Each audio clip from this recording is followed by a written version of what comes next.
Chapter 2133 Dark Knight Empire Shaken. 2133 Dark Knight Empire Shaken. Dark Knight Empire, Dark Knight City.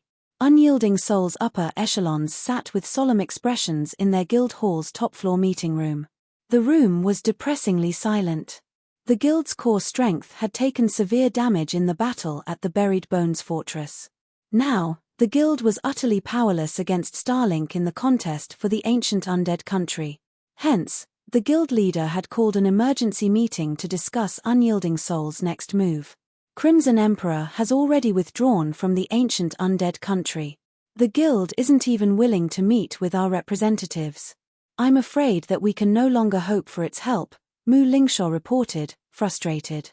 Starlink had relied on the fortress as an advantage for its development in the neutral map.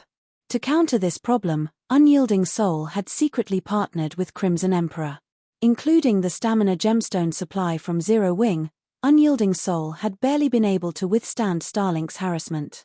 However, not only had Unyielding Soul suffered grievously, but Crimson Emperor had also withdrawn from their alliance. Now, they had no way to contend with Starlink in the ancient undead country. The ancient undead country had far better resources than other neutral maps, and if Starlink were allowed to monopolize those resources, it would only be a matter of time before Unyielding Soul lost any foothold in the Dark Knight Empire. Zero Wing's stamina gemstones and exotic stamina potions are our only hope now. If we can get a large stock from the guild, we'll have enough strength to keep fighting.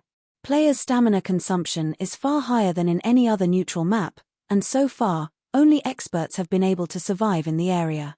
That means that Starlink hasn't been able to send a lot of players to explore the map. At least, it hasn't been able to send enough to impact the situation between our guilds, Unyielding Heart said after giving the matter some thought. Although the ancient undead country was a fat piece of meat, ordinary players had no hope of surviving there due to the harsh environment and high-level requirements. At this point, only expert players stood a chance against its monsters. Although Unyielding Soul had suffered significant losses, the situation wasn't irreparable. As long as Unyielding Soul had a stamina recovery advantage, it could still farm the ancient undead country for resources. Zero Wing has already used all of the stamina gemstones and exotic stamina potions in its stock to retaliate against Starlink in the Dark Knight Empire. Asking for more might be, Mu Lingshaw said as she shook her head. How far you have fallen, Heart. Zero Wing is just some kingdom's small guild. How much do you really think it can accomplish in this situation? Zero Wing only dared to show itself in the Empire because of our guild and Crimson Emperor. Now that we've taken so much damage, such an insignificant guild will do everything it can to avoid the Dark Knight Empire. Do you really think Zero Wing would willingly work to help us? A golden-armored, level 67 Guardian Knight named Soul Oath criticized. I told you that we should have moved to another location when Starlink had still been growing, but you insisted that we should partner with Zero Wing to stand against the superpower to the bitter end. Look at where your decision has gotten us. As Soul Oath's words echoed through the room, everyone fell silent. Soul Oath was right. If Unyielding Soul had conquered several other kingdoms as soon as Starlink had claimed Dark Knight City's auction house, the guild's development might have slowed, but it would have been in a better position than it was now. Enough. Silent Soul, Unyielding Soul's current guild leader, abruptly shouted. We are not here to lay blame. We are here to find a solution. With Silent Soul's reprimand, Soul Oath's jaws clicked shut before he could criticize Unyielding Heart further. The guild upper echelons nodded in agreement with their guild leader. The events had already taken place. Now, they had to find a way to fix this issue. While these players ruminated over the guild's future, the meeting room's doors swung open, and a level 66, Tier 2 assassin hurried inside. What's wrong? Silent Soul demanded. We've just received news that Zero Wing has purchased 45 shops in the Dark Knight Empire's top 10 cities from the various major powers, the assassin reported. What did you say? Zero Wing purchased 45 shops in the Dark Knight Empire? But how? The guild upper echelons were stunned by the news. Are Zero Wing's leaders stupid? Don't they know that Starlink is already on its way to conquer the ancient undead country and has begun to solidify its position and influence in the Empire? Soul Oath wondered incredulously. The Dark Knight Empire's major powers had been doing everything to escape the Empire, yet Zero Wing eagerly picked up their territories as if Starlink didn't matter in the least. For a moment, Soul Oath wondered if Zero Wing hadn't heard that Unyielding Soul and Crimson Emperor had been rendered powerless against the domineering superpower. Wonderful! Zero Wing hasn't abandoned us. Mu Lingshaw could not contain her joy. Hearing Mu Lingshaw's unintentional comment, the guild's upper echelons shot Soul Oath a glance. He had called Unyielding Heart a fool for trusting a small guild like Zero Wing, accusing the first vice-guild leader of dragging the guild down with him, yet Zero Wing had stepped up to the plate without hesitation. It was no exaggeration to claim that Zero Wing had just declared war against Starlink in the Dark Knight Empire. It's too early to celebrate. Zero Wing is still facing a financial crisis in Starmoon Kingdom. This stunt in the Empire will only drag it further into the jaws of death, Soul Oath said, sneering. Unyielding Soul, who had been silent, fell deep into thought. What is Zero Wing trying to do? Although he was grateful that Zero Wing was still willing to help Unyielding Soul in this crucial moment, he had to admit that it seemed like a fool's errand. The Dark Knight Empire was Starlink's home ground. Declaring war against the superpower here was suicidal. Zero Wing's latest disruption caused an uproar among the Dark Knight Empire's various major powers. None of them knew whether the small guild was foolish or impressively brave. While they thought that Zero Wing's decision was simply suicidal, the Empire's independent players disagreed. Is Zero Wing starting a war against the Empire's overlord? I thought I've heard that Starlink has been suppressing Zero Wing in Starmoon Kingdom, and the guild is barely holding on. Amazing. Even super guilds think twice before provoking Starlink, yet not only has Zero Wing been harassing Starlink in the Dark Knight City's auction house, but now, it has also purchased 45 shops in the Empire's top 10 city. Crap. 45 shops in the top 10 cities? Is Zero Wing trying to become the Empire's fourth titan?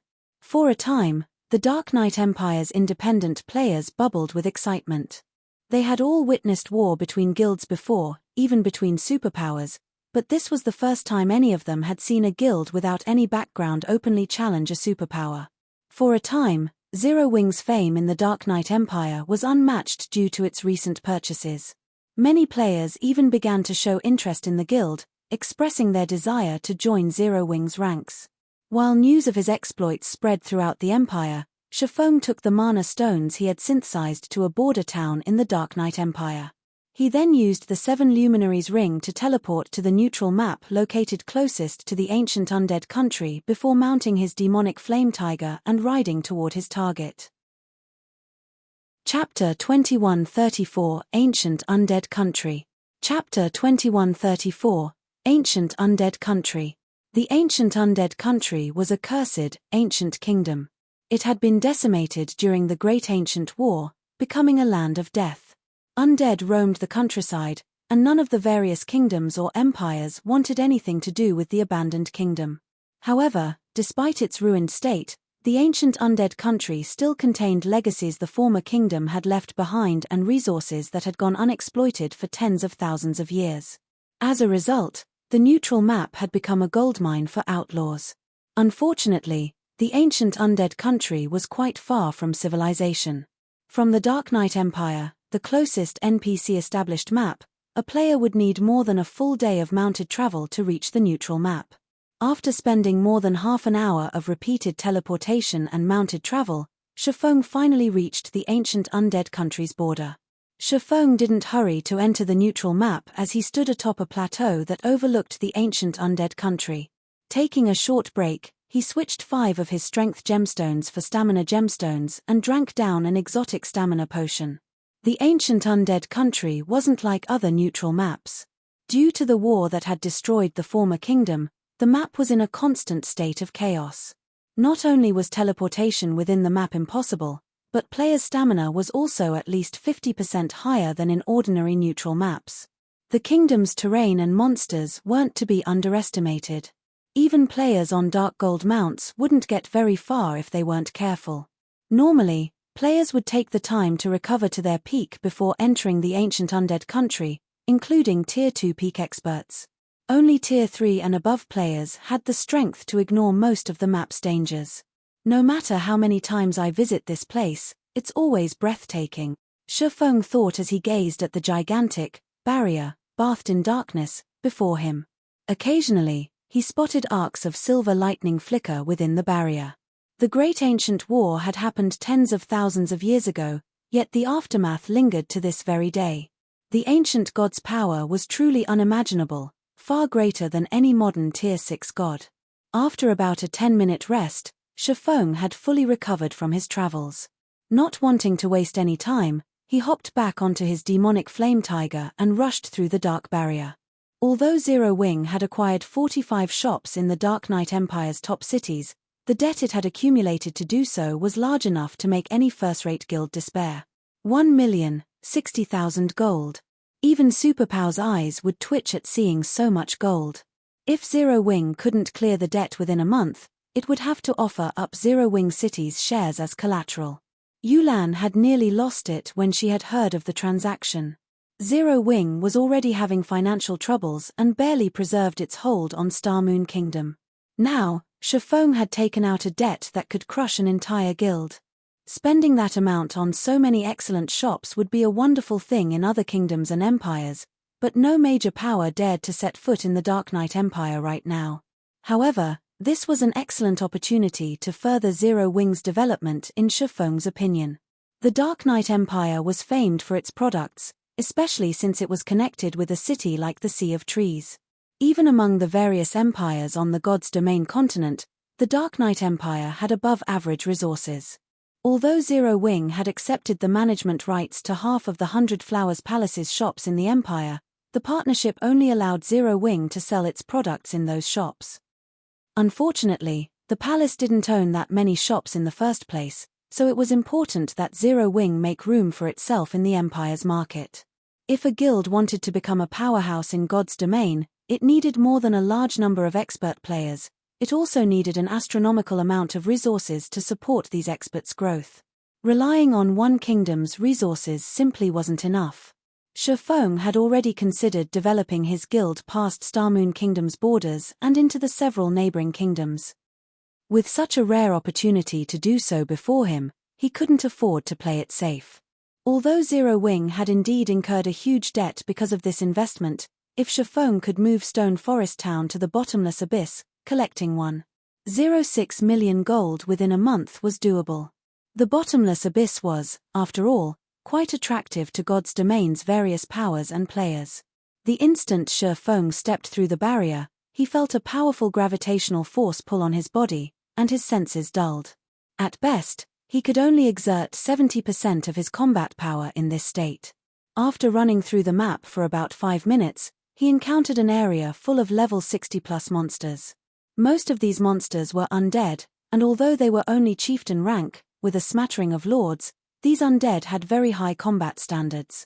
An ordinary Tier 2 player would be fortunate if they could solo one of these chieftains, and only Tier 2 experts stood a chance against the Lord-ranked undead in a one-on-one.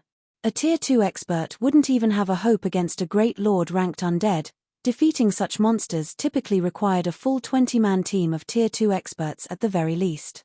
However, these powerful monsters weren't the most troublesome aspect of the ancient undead country. The countless traps that littered the map were far more dangerous. High-intellect undead had set these traps, and if players accidentally fell into one, without the strength of a peak expert, their death was certain. Moreover, even peak experts had very little chance of survival if they fell into these traps.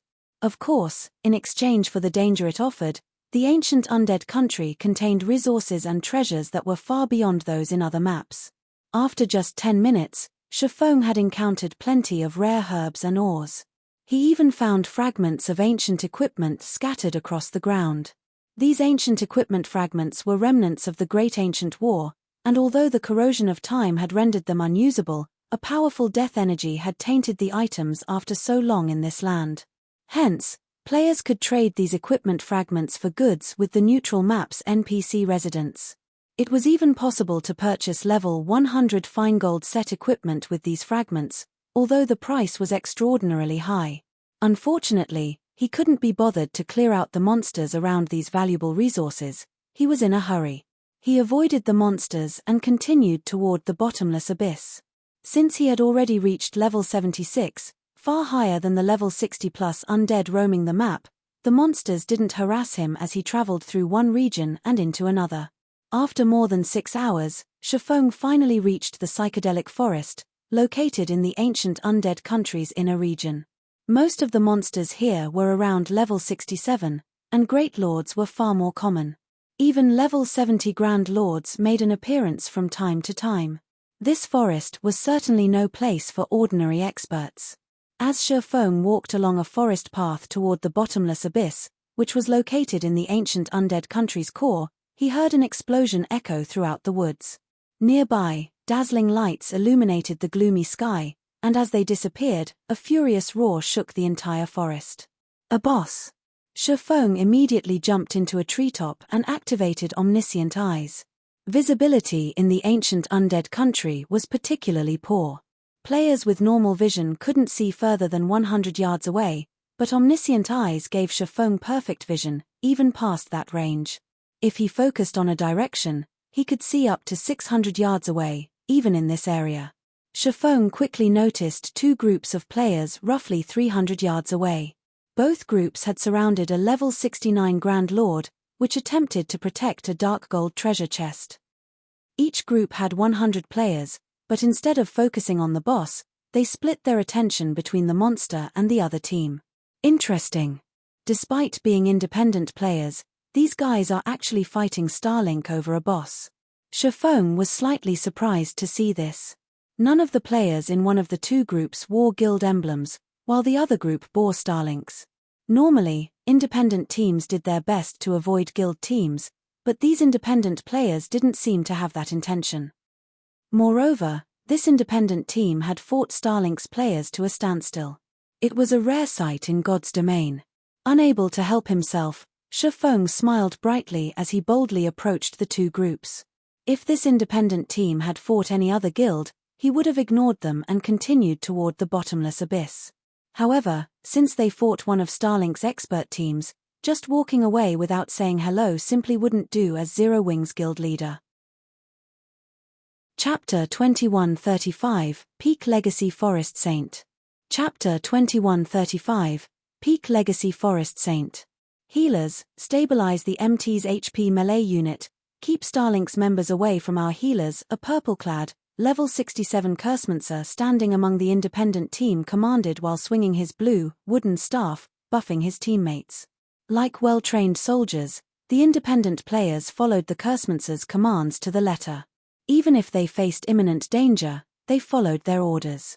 Commander, Starlink's offensive is too strong.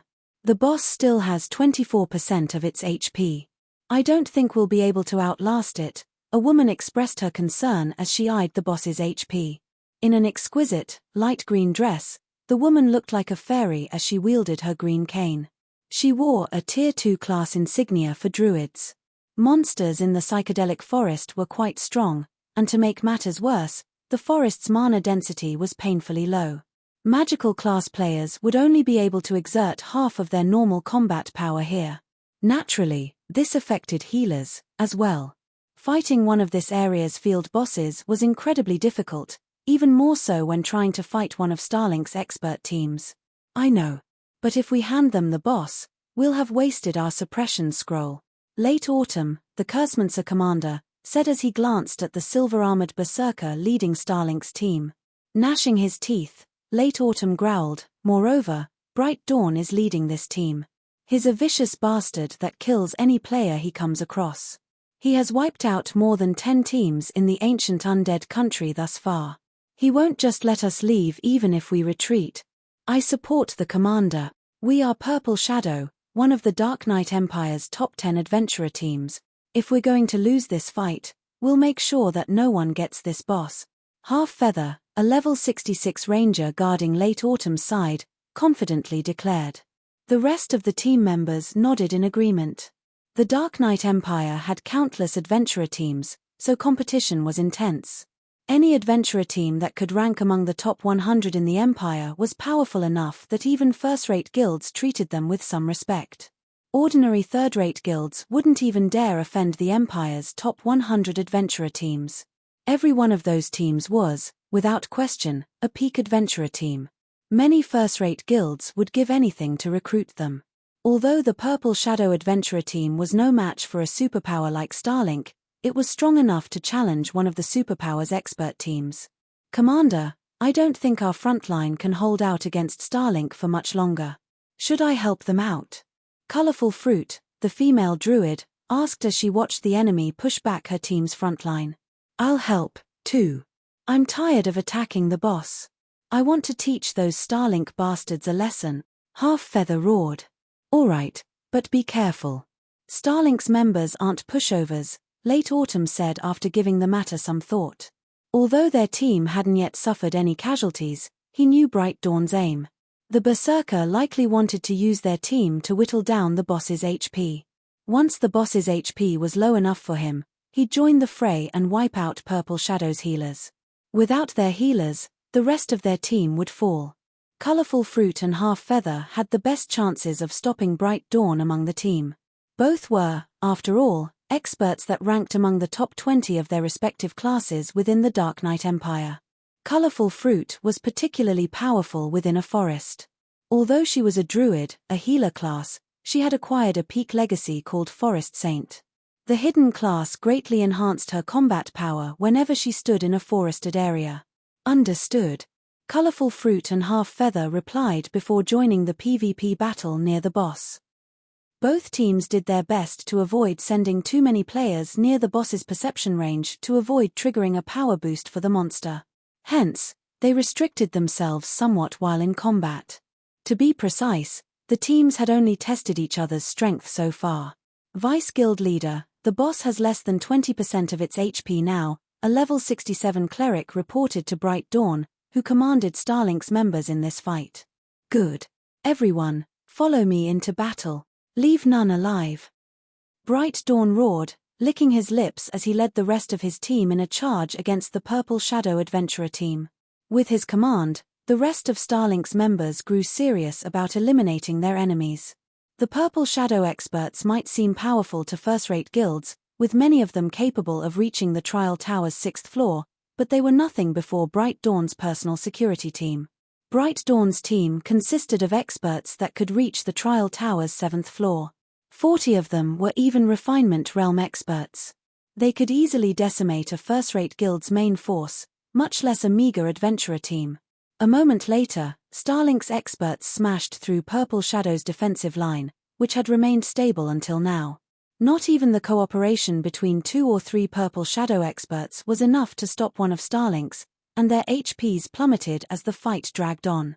In the end, Starlink only needed a dozen or so players to suppress the 30-plus frontline players from Purple Shadow.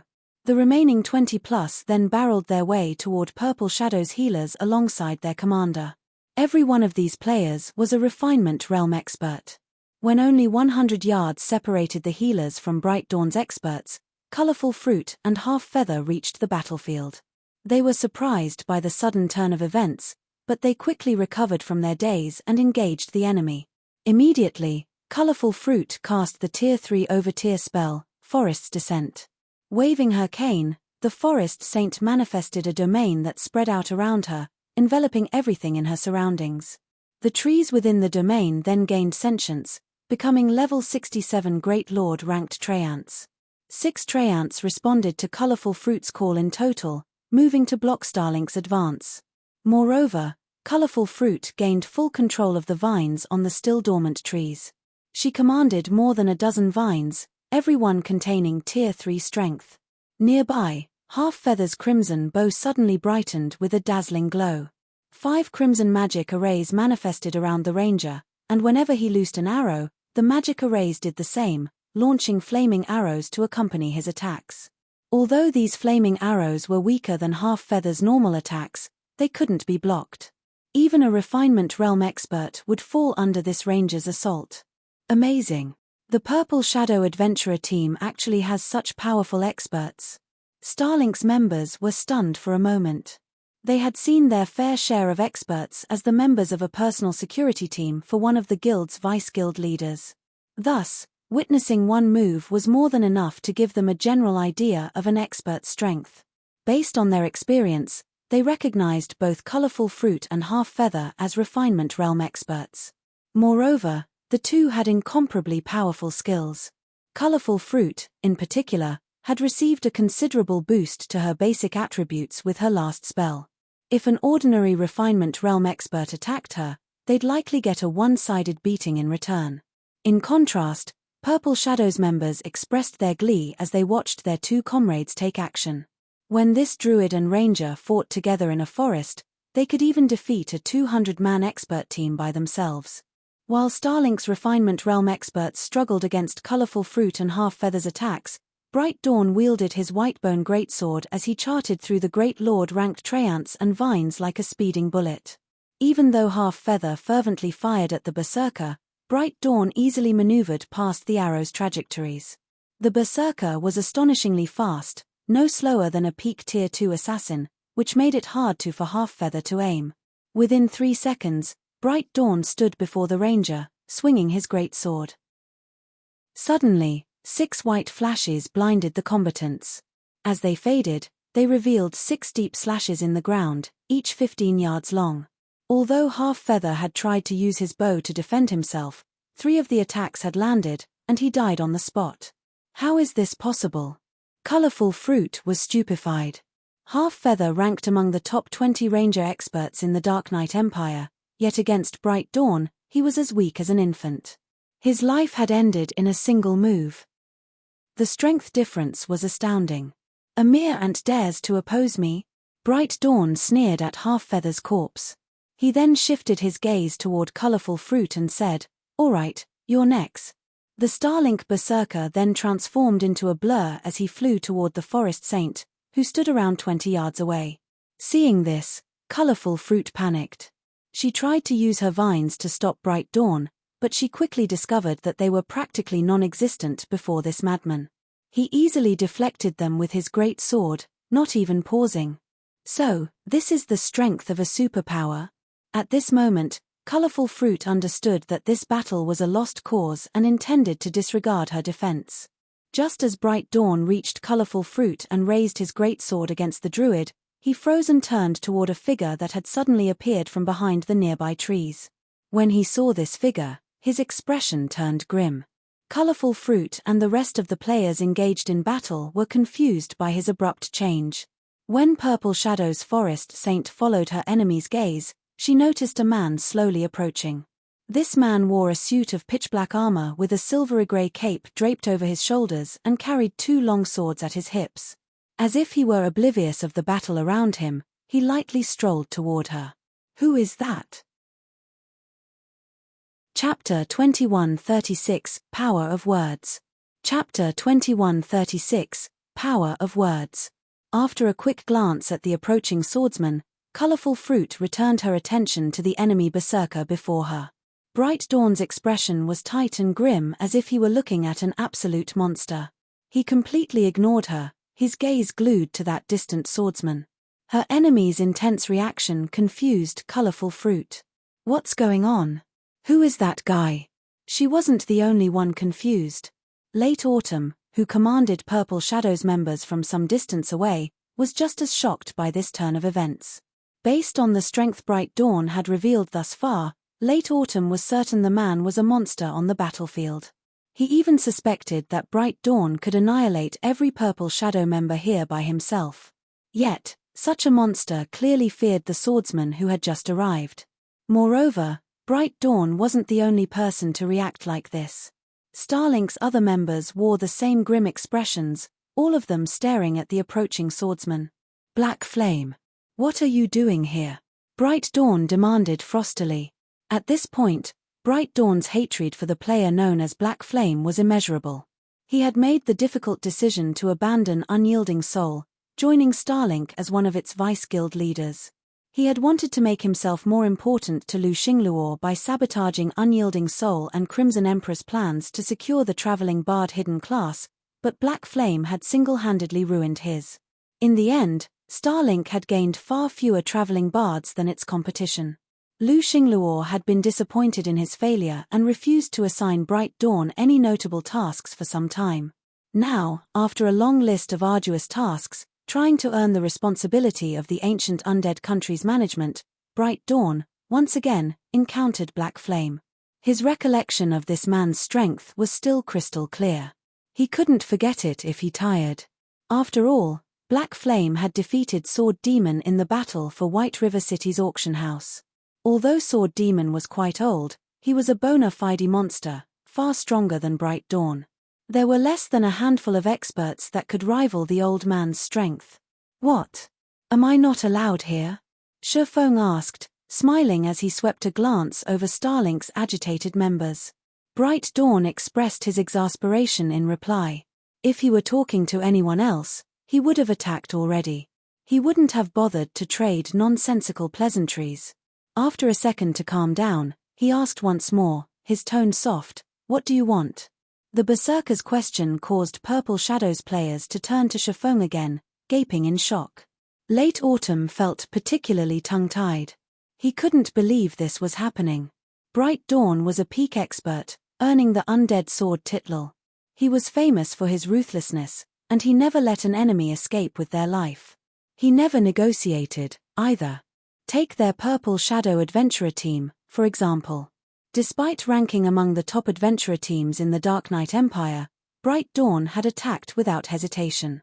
Yet, this vicious man was pausing mid-battle to converse with Shifeng. It was unbelievable. "Commander, who is this Black Flame? He's so amazing." Colorful Fruit whispered through the team chat. Alone, Shifeng was strong enough to still Bright Dawn's expert team with fear. These Starlink experts didn't even show Unyielding Soul or Crimson Emperor's experts any respect in the Dark Knight Empire. "I've heard of Black Flame before. I think he's Zero Wings guild leader, the guild that previously helped the 100 Flowers Palace.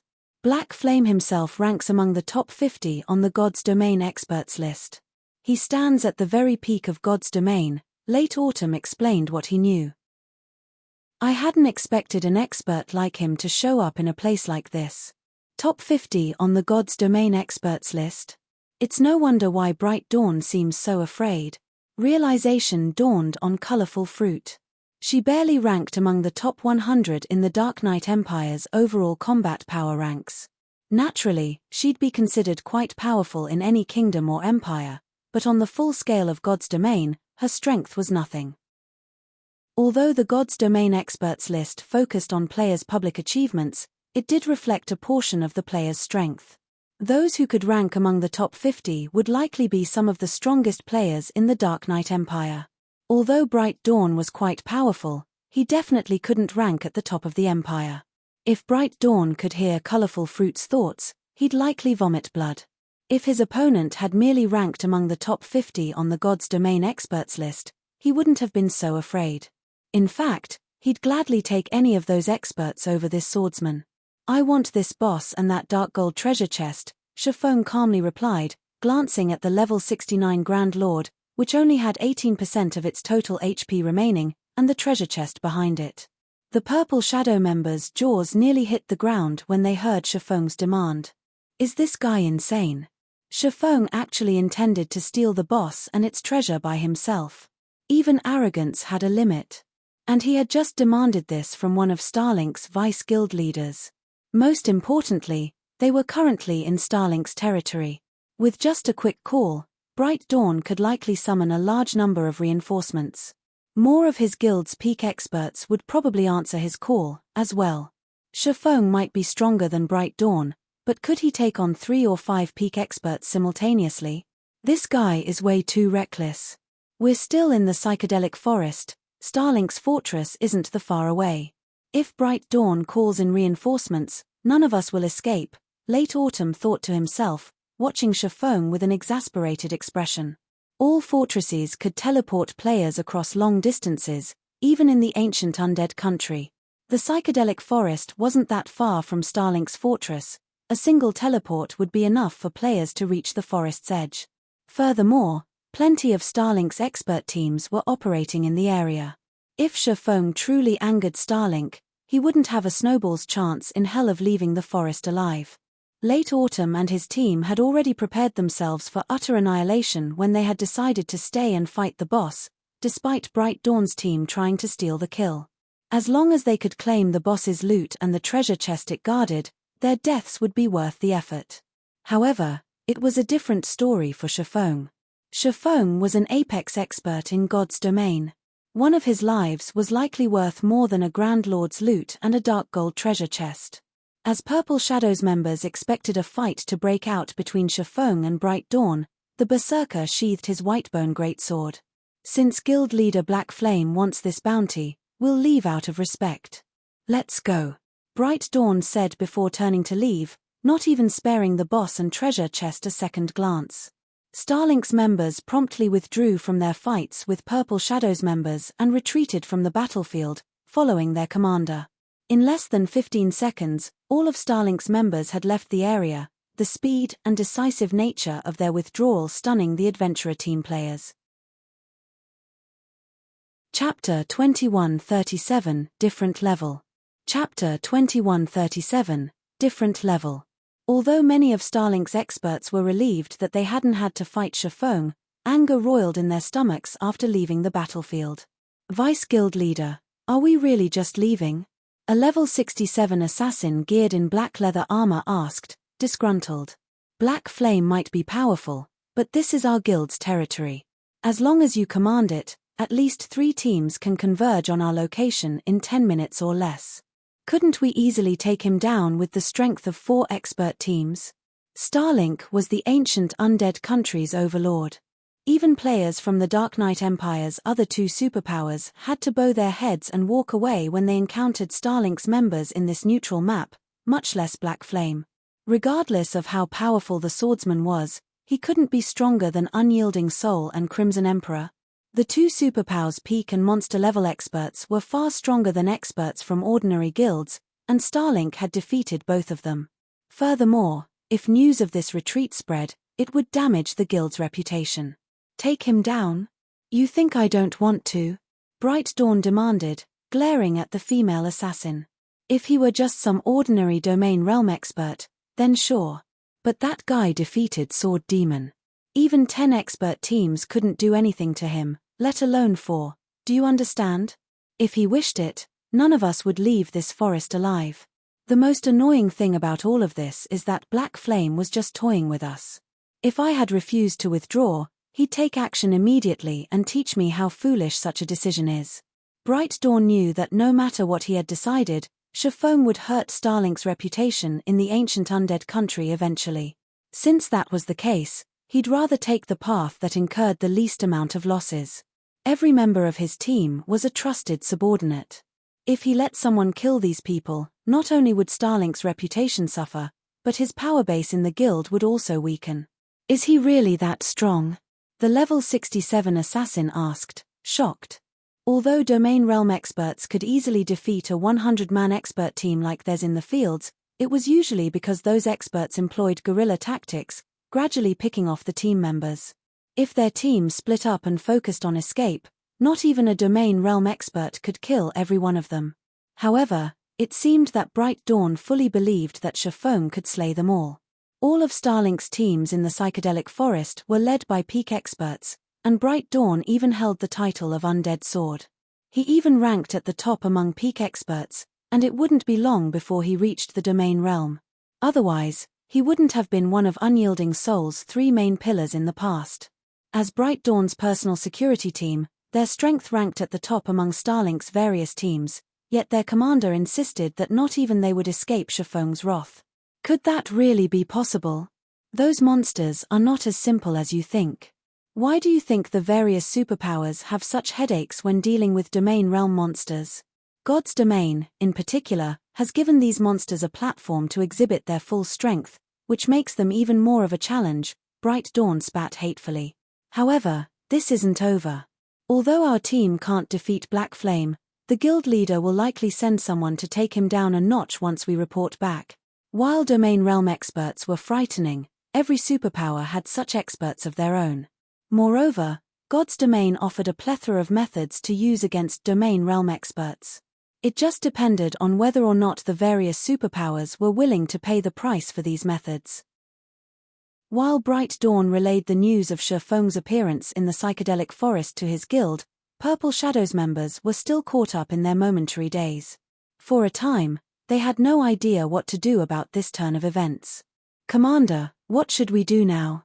Colorful Fruit asked through the team chat. Everything had happened too suddenly. A second ago, their team had been at risk of utter annihilation, facing Starlink's members in a bitter battle for survival.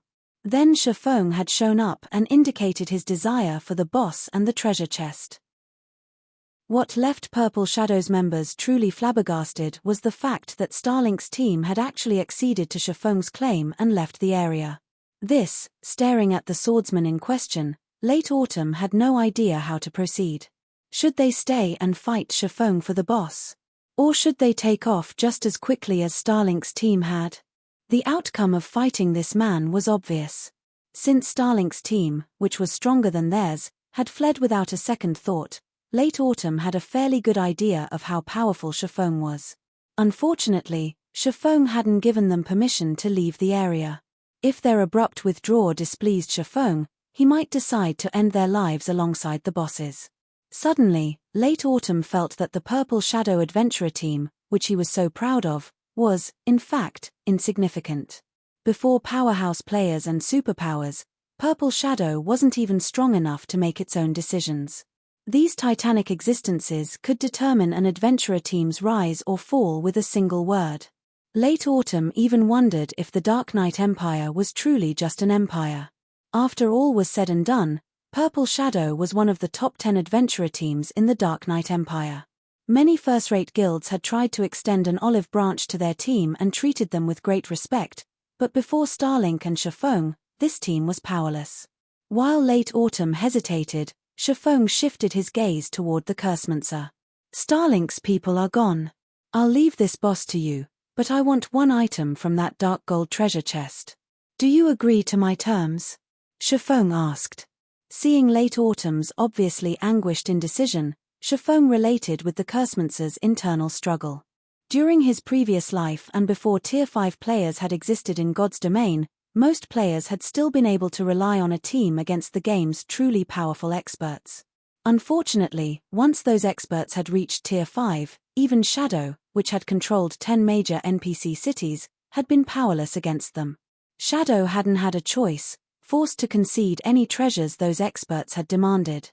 If it hadn't, the guild would have lost both the treasures and its members' lives.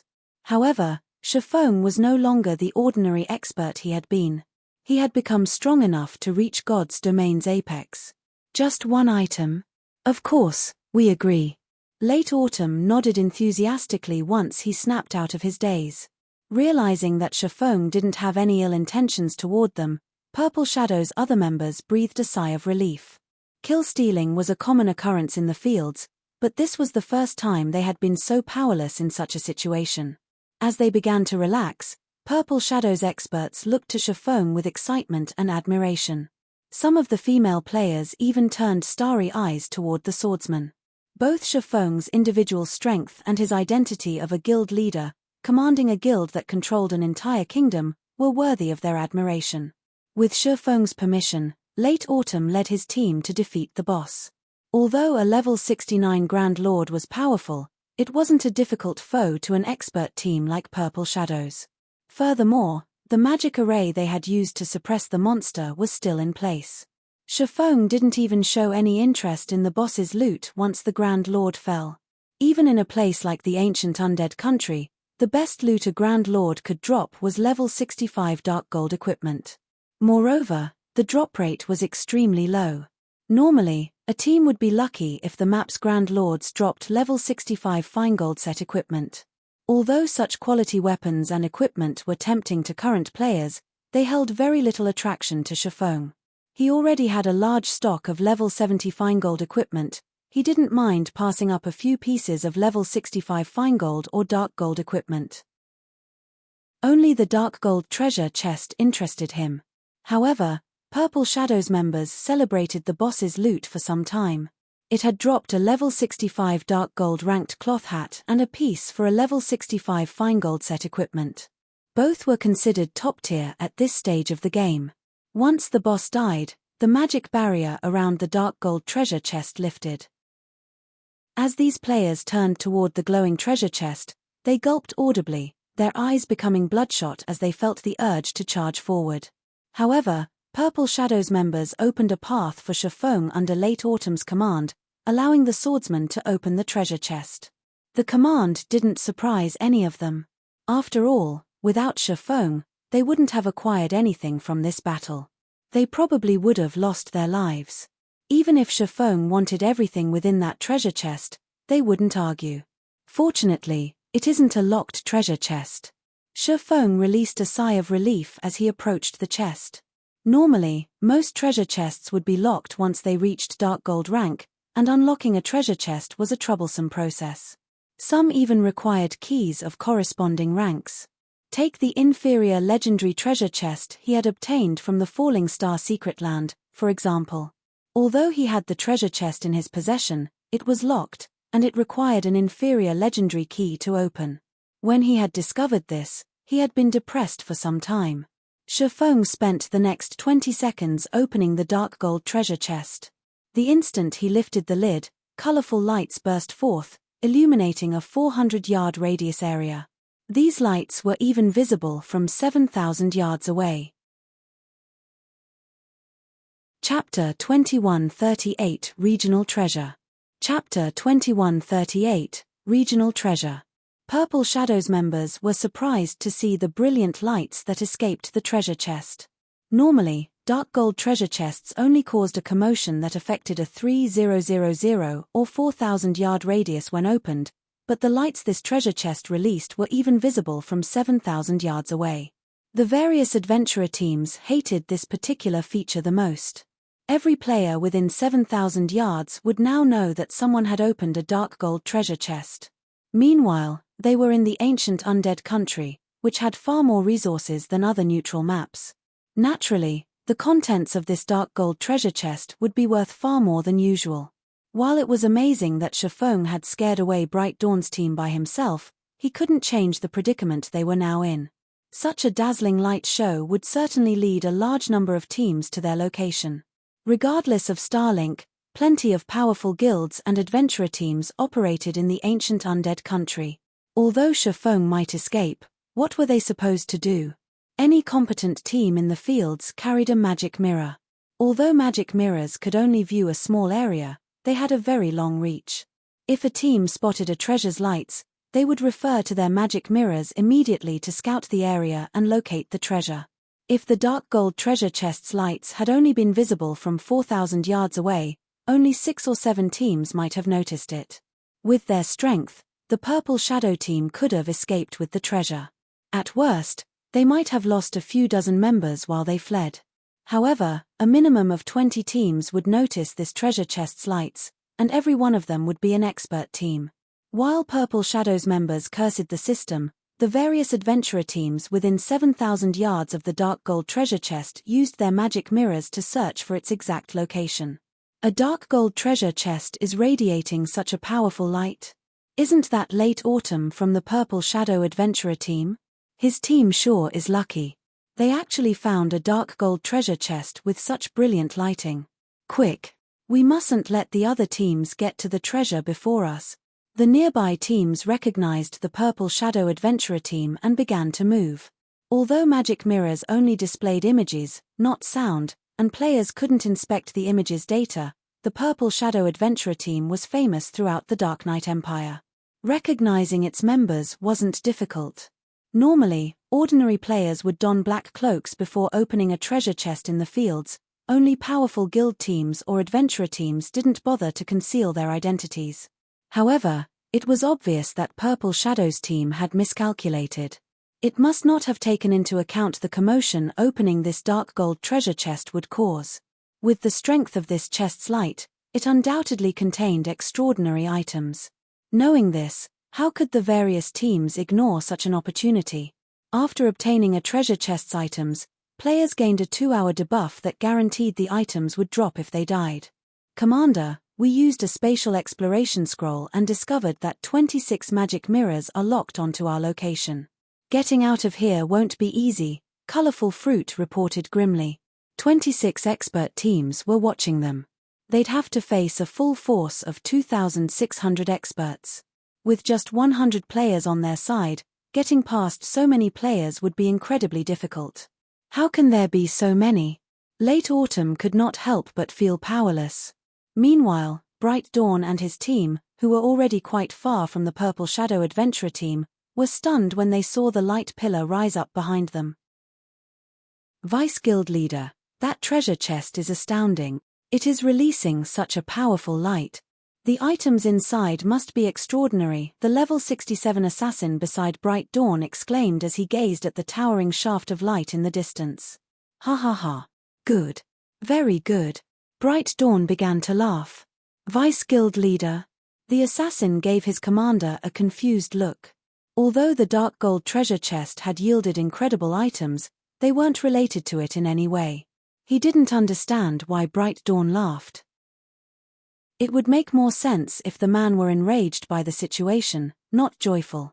That treasure chest would have been theirs if not for Shifeng's intervention, after all. I guess it's not unusual that you don't understand, Bright Dawn said, chuckling. The teams in the ancient undead country aren't just from the Dark Knight Empire. Powers from other empires and kingdoms have sent their people, as well. According to my sources, 2 other superpowers are operating in the psychedelic forest alone. They've disguised themselves and independent players, and both expert teams are led by monster-level experts. The guild leader warned me about these teams before we headed out. Neither of those teams will ignore the appearance of such notable treasure. Realization dawned on Starlink's members after listening to their commander's explanation. Teams with monster-level expert leadership were incredibly strong. Normally, superpowers used these teams as strategic pawns, assigning multiple peak experts to them. Even the weakest member would be a refinement realm expert. Even a 1,000-man legion of experts would have to avoid such a team. We're not going to return just yet. I want to stay and watch what Black Flame intends to do about his latest predicament, Bright Dawn said as he told his teammates to rest. Meanwhile, astonishment overwhelmed Shifeng as he watched the treasure chest's colorful lights fade.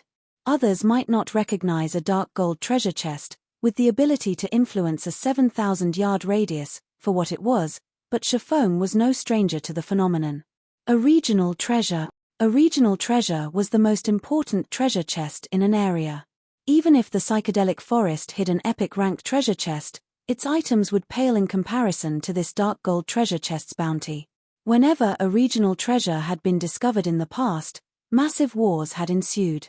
Regional treasures actually had a chance of dropping an ancient document.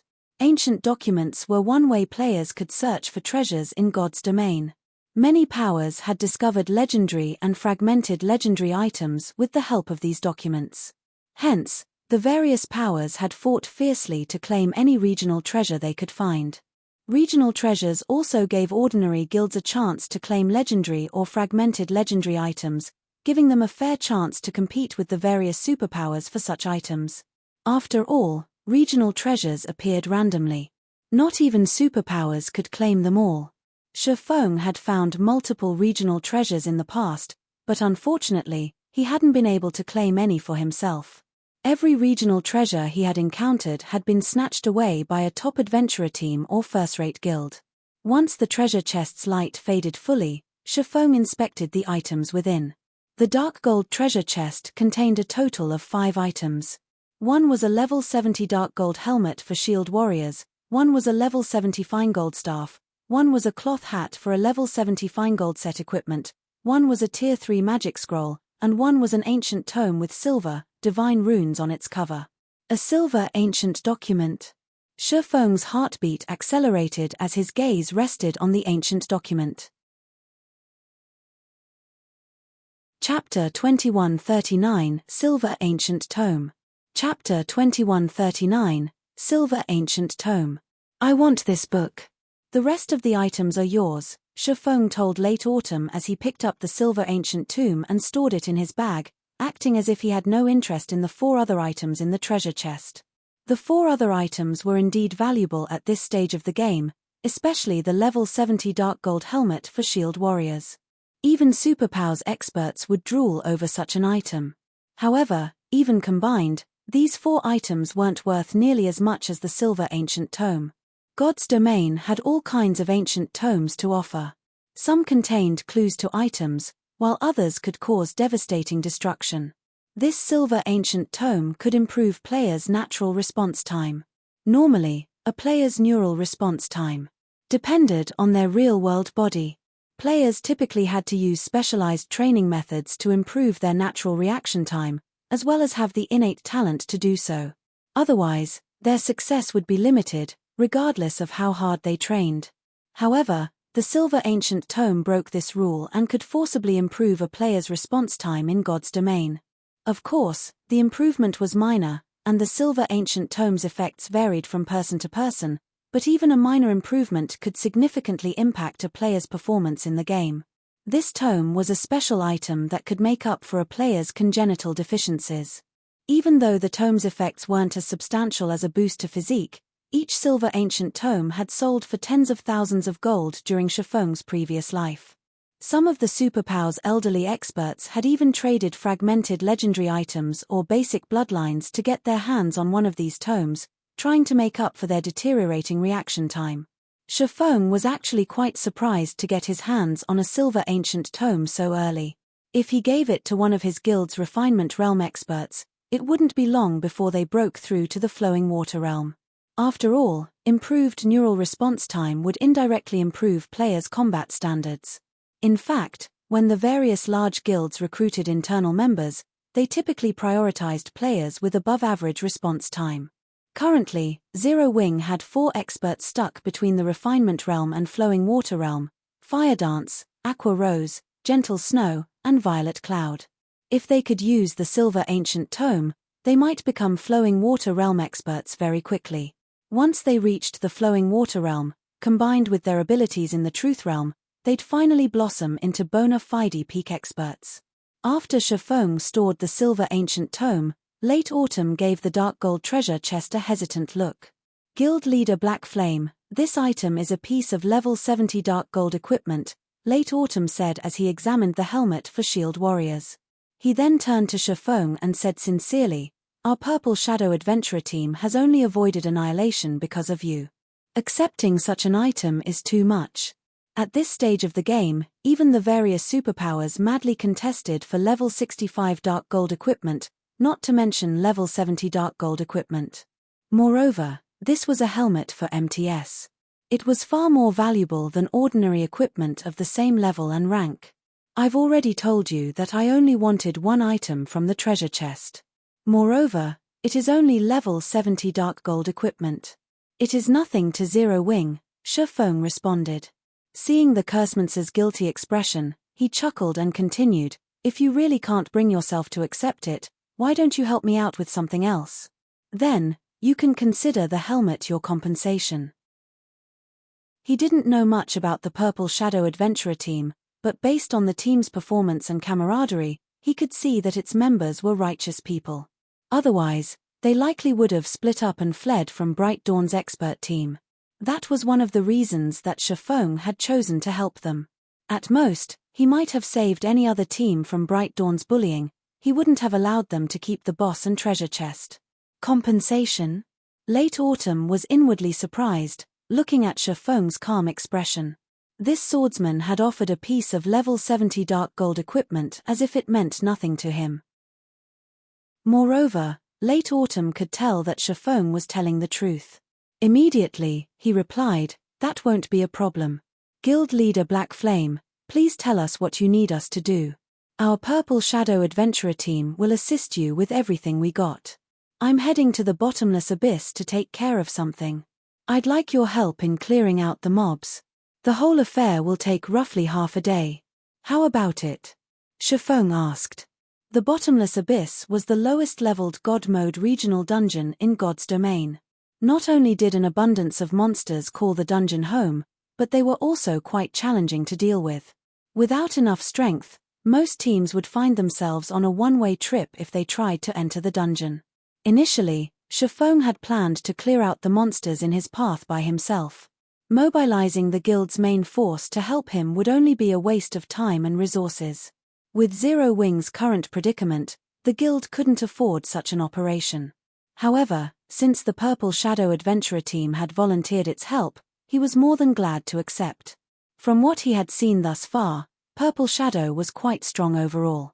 Although the team couldn't compare to Zero Wing's main force, it was close to rivaling other first-rate guilds' main forces. The only real difference between Purple Shadow and a first-rate guild's main force was their equipment. "You're heading to the bottomless abyss."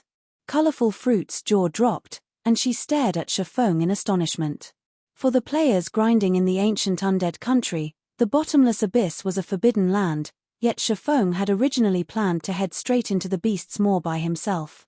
The various major powers had already attempted to enter the bottomless abyss, but every one of them had returned in defeat. Some of those teams had even been comprised of experts, led by peak experts. All right. Although Late Autumn found Shifeng's request surprising, he decided to go through with his promise. "Are we setting off now, then?" "Nen, the sooner we get there, the better." Shifeng nodded. "In that case, let's rest and recover. We'll set off in 1 minute," Late Autumn announced, glancing at his teammates' conditions. "Commander, are we really going into the dungeon?" Colorful Fruit whispered, sounding worried. Even the Windwolf adventurer team retreated after less than an hour. Windwolf was the 5th-ranked adventurer team in the Dark Knight Empire and much stronger than Purple Shadow overall, and they hadn't even made it a full hour in the bottomless abyss. Moreover, only half of the team had escaped the dungeon alive. Because of this, the Empire's adventurer teams had begun to fear the regional dungeon. Asking them to spend half a day in the bottomless abyss was no different than asking them to commit suicide. "Of course, we're going. I've already promised him our help," Late Autumn said.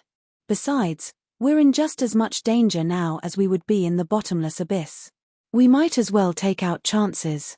Currently, more than 20 expert teams were targeting them. It was almost guaranteed that they wouldn't all make it out of the psychedelic forest alive. Since that was the case, they might as well try their luck in the bottomless abyss. After giving the matter some thought, Colorful Fruit found Late Autumn's reasoning sound. Since both paths led to death, they could at least try to establish a friendship with an expert like Shifeng. Once the Purple Shadow Adventurer team had rested, Shifeng led them toward the God Mode regional dungeon. About 5 minutes after Shifeng and his new companions left the area, a team with an averaged around level 67 found the dark gold treasure chest. These players' weakest piece of equipment was level 65 fine gold rank, and some of its experts even wore multiple pieces of epic equipment. Every member of the team radiated an imposing aura, as well. Overall, this was certainly no ordinary adventurer team. "Boss, those people have already left. By the looks of it, they're heading toward the bottomless abyss," a bald, level 68 assassin in blue reported to the stalwart man in a suit of crimson armor. "They should only have departed recently. They're heading to the bottomless abyss." "A wise decision," the crimson-armored man said, chuckling. "It's a pity that they caught our attention. Notify the other scouts. We'll give chase immediately." Chapter 2140, God Mode Regional Dungeon Ancient Undead Country, Bottomless Abyss. Chapter 2140, God Mode Regional Dungeon Ancient Undead Country, Bottomless Abyss. The Bottomless Abyss was a gigantic hole in the center of the psychedelic forest.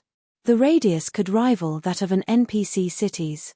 Pitch-black fog constantly billowed from within, and even from afar, players felt a chill as they watched the fog escape. "So, this is the bottomless abyss." Shock gripped Colorful Fruit as she stared at the massive pit before her.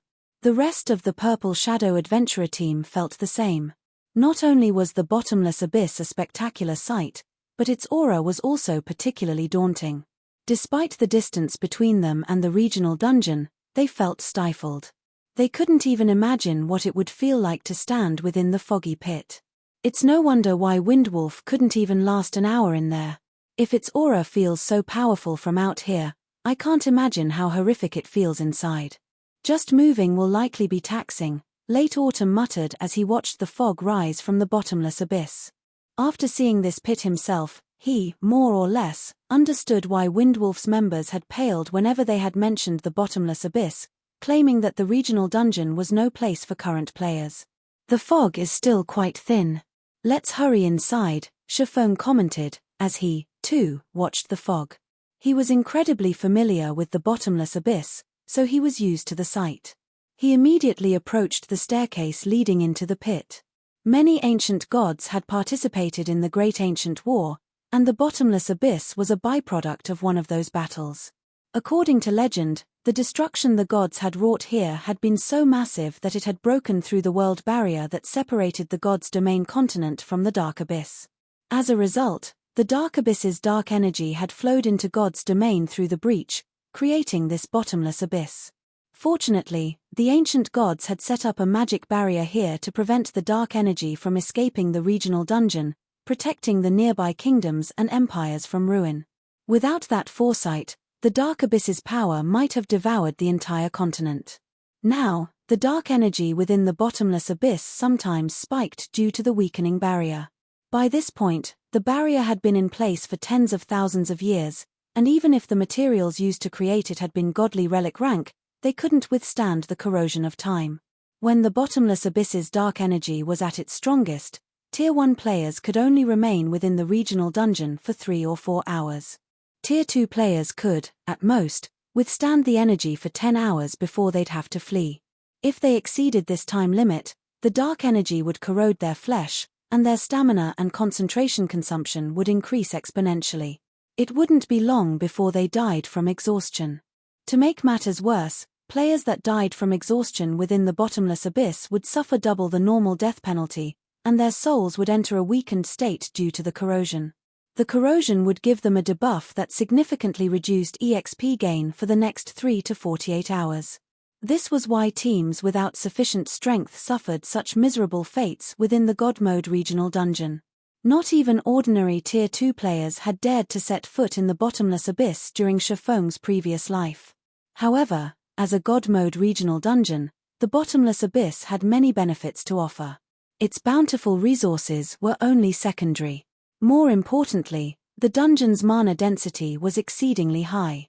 Even though the mana within was chaotic and impure, players could rapidly grow stronger by fighting within the dungeon. Furthermore, the bottomless abyss had no lack of powerful monsters with high combat standards, which players could use as training partners. To put it simply, the bottomless abyss was heaven for the strong and hell for the weak. Hence, God's Domain's various superpowers had developed a love-hate relationship with the dungeon in the past. As Late Autumn watched Chiffon walk into the bottomless abyss without any hesitation, he gritted his teeth and led his team to follow the swordsman. The moment Purple Shadow's members entered the bottomless abyss, their bodies began indescribably heavy. Their reaction speeds also slowed slightly. However, the dense mana allowed their minds to remain at their peaks. These players felt like they were having an out-of-body experience as the opposing sensations assaulted them. It was like trying to operate high-performance software on an ancient computer. Moreover, they realized they couldn't see as far within the bottomless abyss. Normally, they could see up to 100 yards away, despite the ancient undead country's poor visibility, but now, they couldn't see past 50 yards.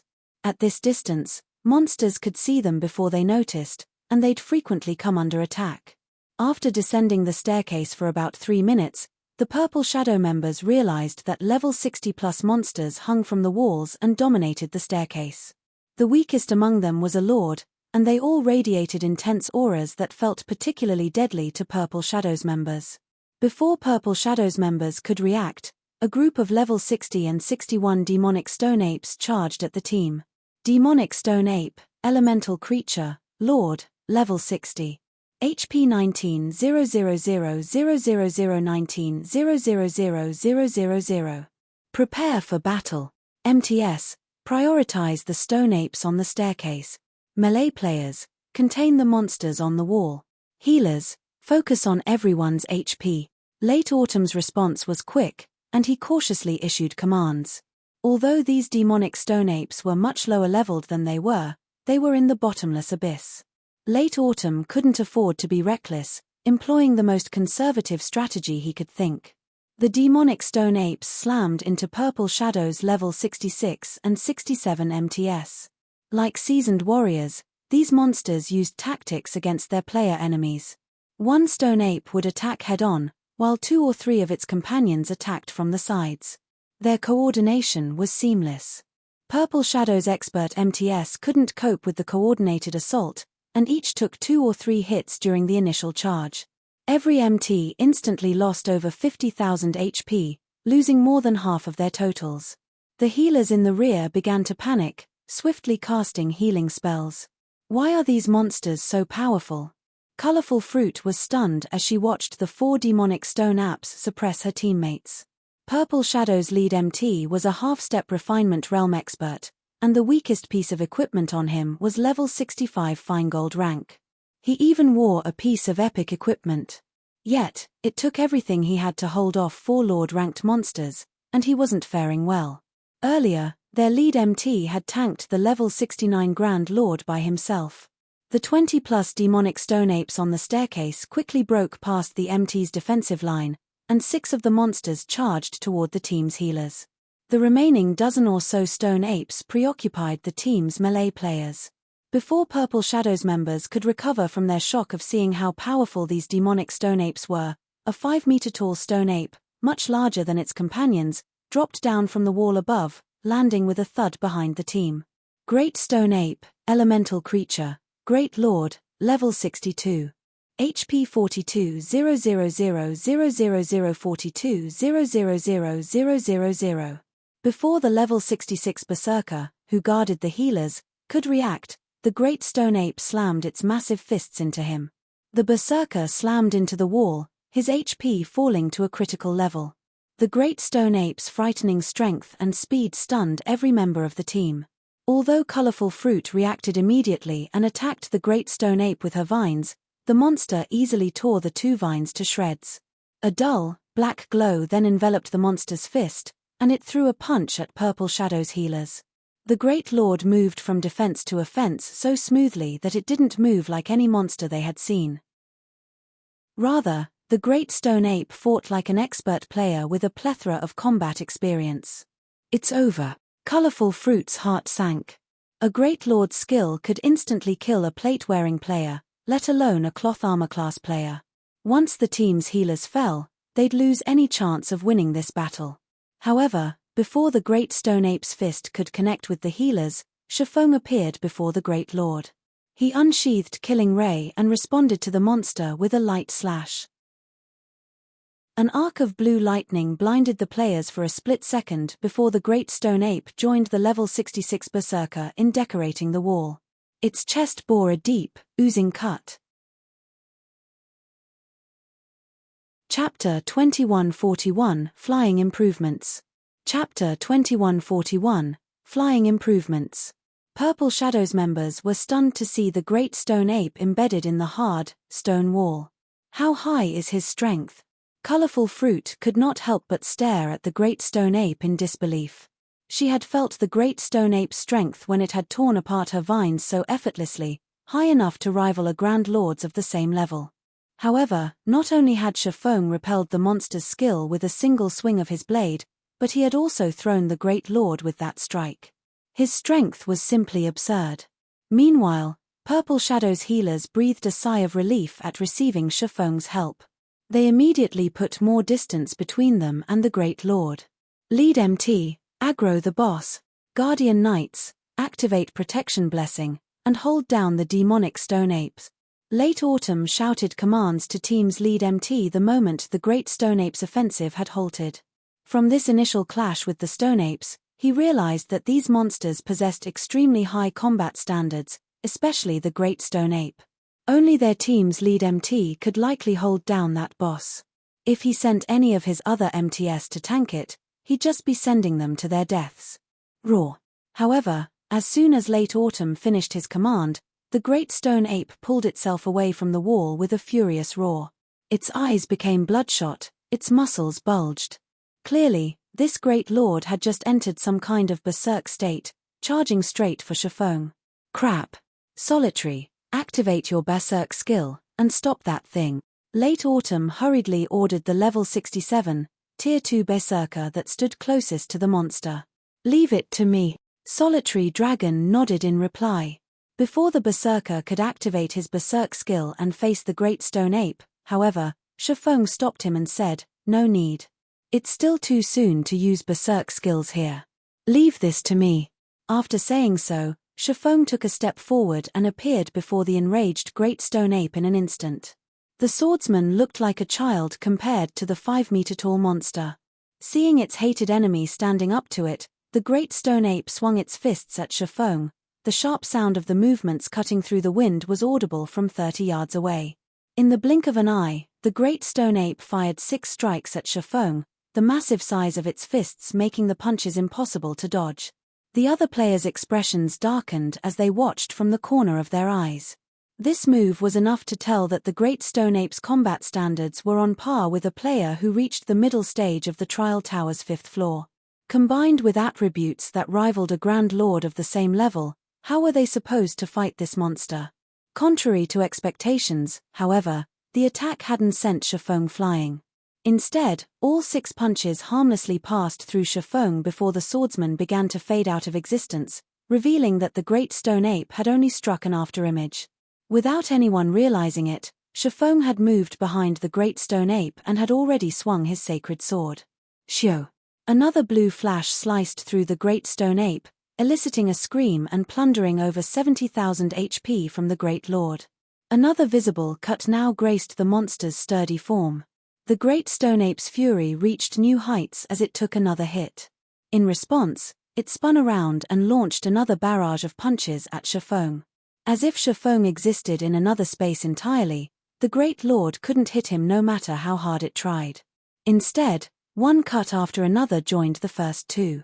Not only did Shifeng continue to reduce the boss's HP, but he repeatedly inflicted injuries, as well, reducing the great stone ape's reaction speed.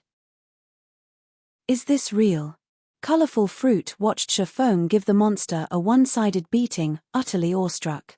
For a moment, she even forgot to support her teammates. Purple Shadow's lead MT, who had been in the midst of trying to assist, was just as stupefied. A Tier 2 swordsman was perfectly suppressing a level 62 Great Lord with the combat standards of the Trial Tower's 5th floor.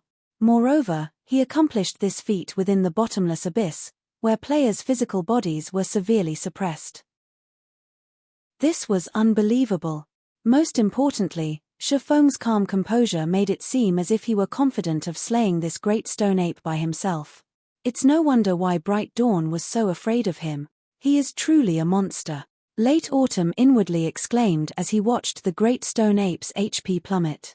Finish the fight quickly. We'll only attract more monsters if we linger, Shifeng shouted, noticing the dazed expressions Purple Shadow's members wore. Although he could solo the great stone ape, doing so would require a lot of time and energy, and a God Mode regional dungeon wasn't a place where players could afford prolonged battles. If this fight took too long, they'd attract another wave of monsters. Shifeng's warning snapped Purple Shadow's members out of their daze, and they immediately resumed their attacks against the demonic stone apes. Immediately, they resumed their attack on the demonic stone apes. With Shifeng keeping the great stone ape in check, Purple Shadow's members had an easier time dealing with the demonic stone apes. Moreover, they began to adapt to the bottomless abyss's environment as they fought. As a result, their attacks became more efficient. Under Late Autumn's command, the team gradually descended the staircase, never fighting in one place for too long. Although they occasionally encountered other stone ape groups, the number of enemies they fought at any one time was tolerable. Finally, after more than 5 hours of combat, the team had cleared out the demonic stone apes and great stone apes in their path. The loot the monsters had dropped had surprised Purple Shadow's members. Not only did these monsters drop plenty of magic crystals, but they had also granted the team a few pieces of level 60 equipment and materials. These monsters' loot was far more abundant than outside the regional dungeon. Moreover, the weakest piece of equipment the stone apes had dropped was level 60 mysterious iron rank, and some had even granted secret silver ranked items. Such high-quality equipment could fetch a lot of money on the market. It was no exaggeration to claim that the last 5 hours' harvest could rival a full day of grinding elsewhere. However, the loot wasn't the most valuable acquisition.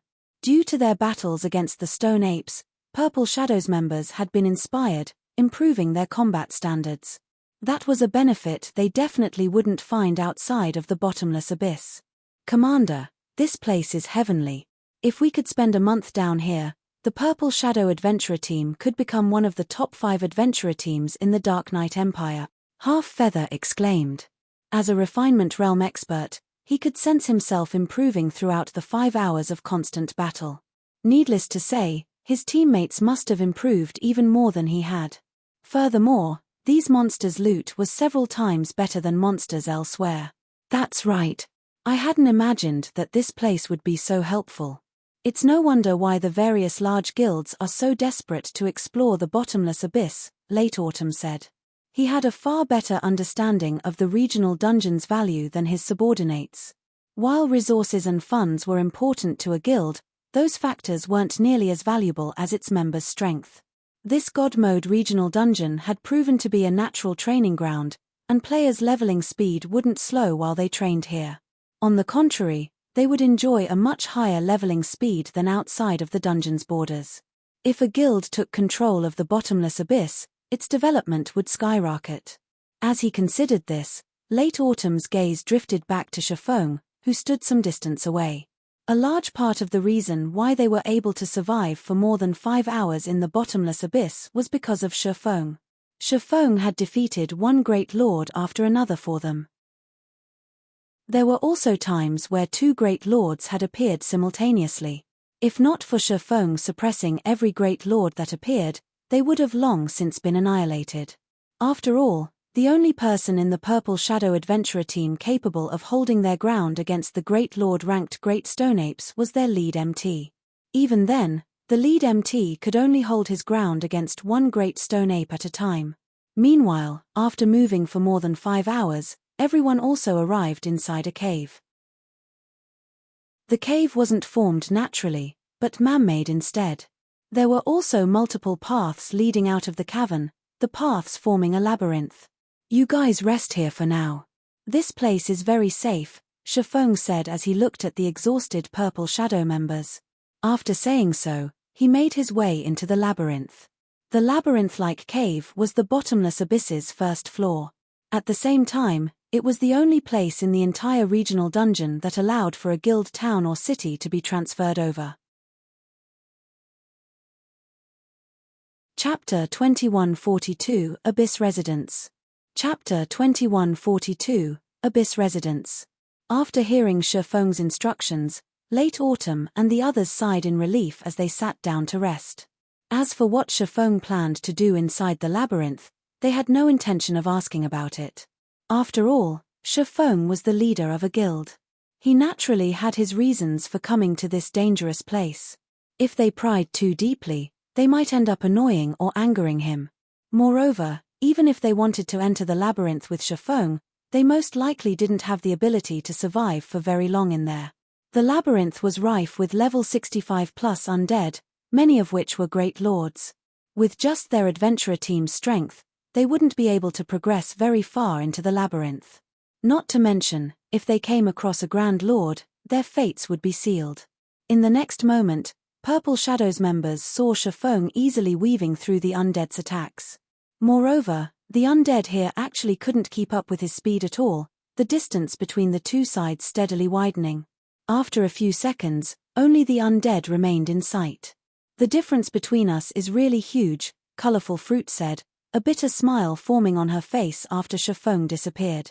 It is, indeed, massive, but it's not like we can't catch up, Late Autumn said, nodding. An organization called the Adventurer Alliance has appeared in the Fire Dragon Empire and is currently recruiting powerful adventurer teams. I heard that even super guilds have to treat this Adventurer Alliance with respect. Moreover, the Alliance is even nurturing experts. I received an invitation, but I didn't put too much stock in the matter. On further thought, I feel that we should join the Alliance. In the past, he had been very confident in Purple Shadow's strength, believing that even if Purple Shadow was no match for superpowers, Superpowers wouldn't have an easy time dealing with Purple Shadow, either. After today's fight with Bright Dawn's team, however, he realized that he was sorely mistaken. Before a superpower, Purple Shadow didn't even have the strength to protect itself. Unless they became monsters like Shifeng, daunting even an expert like Bright Dawn at the thought of attacking them, they would never secure a foothold in the Dark Knight Empire. Meanwhile, the Fire Dragon Empire's Adventurer Alliance was an existence that could intimidate even super guilds. Needless to say, its existence was extraordinary. After all, the Fire Dragon Empire was one of God's domain's 4 great empires and far superior to the Dark Knight Empire. Many superpowers and even quite a few superguilds had established footholds there. The fact that the Adventurer Alliance was able to establish a foothold in the Fire Dragon Empire, despite competition from so many superpowers, proved just how powerful it was. As for joining a guild, that was something Late Autumn was not willing to do, no matter what. Otherwise, he would have long since joined Starlink together with his comrades. After all, Starlink had extended an invitation to many of the powerful adventurer teams in the Dark Knight Empire. "Commander, can we really catch up to him?" Colorful Fruit turned to look at Late Autumn reflexively, a hint of anticipation gleaming in her eyes. Shifeng's strength was already deeply ingrained in her heart. At this point, what she wanted to do most was to share the same stage with Shifeng one day, instead of staying in the Dark Knight Empire and remaining a frog in a well. It shouldn't be a problem. The Alliance promised that as long as we pass its test and qualify for its training, we will be able to reach the apex of God's domain, Late Autumn said. Previously, Late Autumn had sneered at this promise, as he thought that the Purple Shadow Adventurer team already stood at the Dark Knight Empire's peak. There was no need for Purple Shadow to undergo the Adventurer Alliance's training. However, in hindsight, the gap between Purple Shadow and the Adventurer Alliance was massive. Moreover, a power that could stand shoulder to shoulder with superpowers should understand the strength of the various superpowers.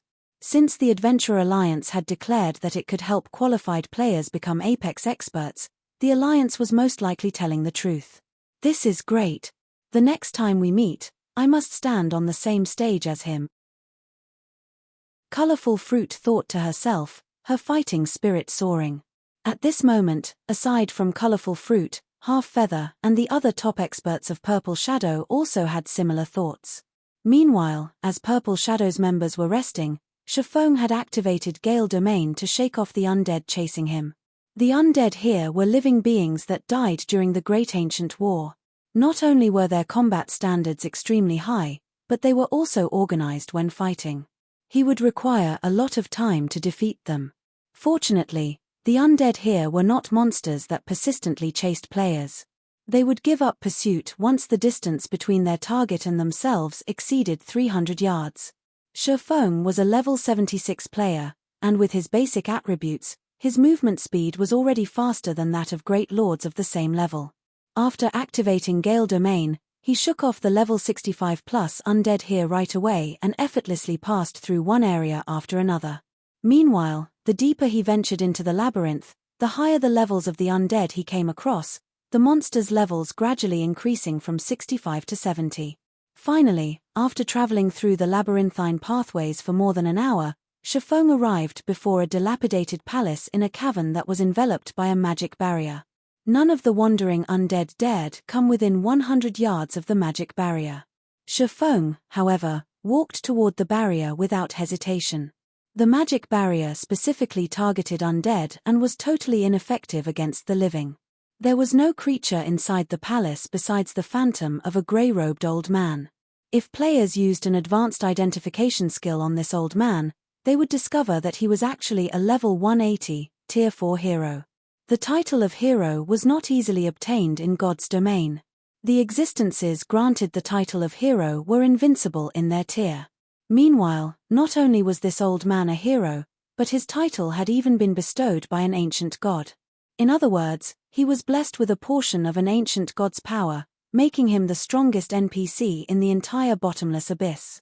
"Young adventurer, this is not a place for the living," the hero Saibu said as he opened his eyes to look at Shifeng. Immediately, a horrific aura filled the palace.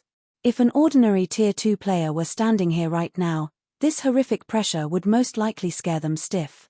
However, Shifeng had the support of multiple fragmented legendary items and a bloodline, so he managed to withstand the pressure brought on by this aura. Esteemed hero Saibu, I am here by the will of the gods to expel the darkness, Shifeng said respectfully as he stood 30 yards away from Saibu. Players wanting to transfer a guild town to the bottomless abyss needed to fulfill 3 conditions, 2 of which were the standard conditions for transferring a guild town. The third condition was a hidden condition, passing Saibu's test. The first part of the test was enduring Saibu's aura. In the past, 90% of the powers that attempted this test had failed at the very start because ordinary experts couldn't endure Saibu's aura at all. One needed the basic attributes of a Tier 3 player of the same level to do so. Otherwise, they would be forced to kneel, then get teleported out of the palace. Not bad. Being able to move so close to me proves that you have the strength to deal with the darkness, Saibu said, smiling and nodding in approval when he saw that Shifeng was barely affected by his aura. However, you cannot expel the darkness here with just this. Since you are a bronze legatee, I can set up a stable area for your residence, which will allow you to combat the darkness here long term. However, you will have to contribute 6,000 mana stones. Lord Saibu, here are the 6,000 mana stones you require, Shifeng said as he took out the mana stones he had prepared beforehand. He had basically emptied out the guild's reserve of magic crystals to make these 6,000 mana stones. However, this price was well worth it if he could move Stone Forest Town here. Excellent. So many mana stones should just barely be enough to resist the corrosion of darkness here, Saibu said. As he received the 6,000 mana stones from Shifeng, he couldn't help taking a few extra glances at the youth before him. Following which, he started incanting. As Saibu chanted, the 6,000 mana stones merged and transformed into a resplendent gemstone. With this item, you can set up a magic barrier on the first floor, which we are on. The residents you set up inside this barrier will be able to avoid the corrosion of darkness. Keep in mind that this item can be used only on the first floor, Saibu said gravely as he handed the gemstone to Shifeng. When Shifeng accepted the gemstone, he sighed ruefully. In the past, he could only watch from the sidelines as the various superpowers established one town after another inside the bottomless abyss. In this life, however, he, too, could set up his own town here. Chapter 2143, Transferring Stone Forest Town. Chapter 2143, Transferring Stone Forest Town. Shifeng didn't linger after obtaining the barrier gemstone, making his way toward the Undead Forest. The Undead Forest was located in the center of the bottomless abyss's first floor. Not only did a large number of level 70+ undead wander the area, but it was also where the first floor's dark energy was densest. Without high darkness resistance, not even Tier 2 players could spend more than 6 hours in the area. However, despite the Undead Forest's dangers, it was one of the few places on the first floor that could support a guild city. The bottomless abyss's first floor was comprised of a series of connected tunnels and caverns, which was why there weren't many places that could house a guild city. As far as Shifeng could remember, fewer than 10 caverns could support such a massive player base. Most of them could only support an advanced town. As a result, players needed to select the location for their guild town carefully in the bottomless abyss. Otherwise, they wouldn't be able to promote the town due to insufficient space. Of course, Shifeng had another reason for choosing the Undead Forest. It was the closest location to the bottomless abyss's second floor. The bottomless abyss was a level 60 to 100, super large-scale regional dungeon, and it was considerably larger than many neutral maps elsewhere, separated into a total of 3 floors. Each floor was more difficult than the last, and the second floor was considered a turning point. To current players, the bottomless abyss's first floor was already horrific, but they didn't realize that the first floor was only a training ground to help players adapt to the regional dungeon's environment. These monsters were only between level 60 and 75. However, the dungeon wouldn't be so kind once they reached the second floor, its difficulty rising to a whole new level. The second floor's monster ranged from level 70 to 90. But as the God Mode regional dungeon became more challenging, it would reveal its true benefits. From the second floor onward, not only would monsters drop 7 luminaries crystals, but their drop rates for fine gold and dark gold equipment would be roughly 3 times higher than elsewhere. Players would also find plenty of combat techniques and skill books. They'd even have a chance of finding a legacy if they were particularly lucky. Unlike most legacies found outside of the dungeon, those in the bottomless abyss had survived since ancient times. The weakest legacy players could find in this regional dungeon was advanced rank. As for the bottomless abyss's third floor, it was where players would discover the true essence of the God Mode regional dungeon. Not only would players have a chance of obtaining peak legacies when they killed the bosses on that floor, but they'd also have an extremely small chance of obtaining fragmented legendary items. Typically, fragmented legendary items didn't even drop from ordinary mythic bosses. Only special mythic bosses had a chance of dropping such precious treasure. However, the bottomless abyss's third floor was the typical map. Every mythic boss on that floor had a chance of dropping fragmented legendary items, and the dungeon's final boss was guaranteed to drop one. One could say the bottomless abyss was responsible for introducing fragmented legendary items to God's Domain's players.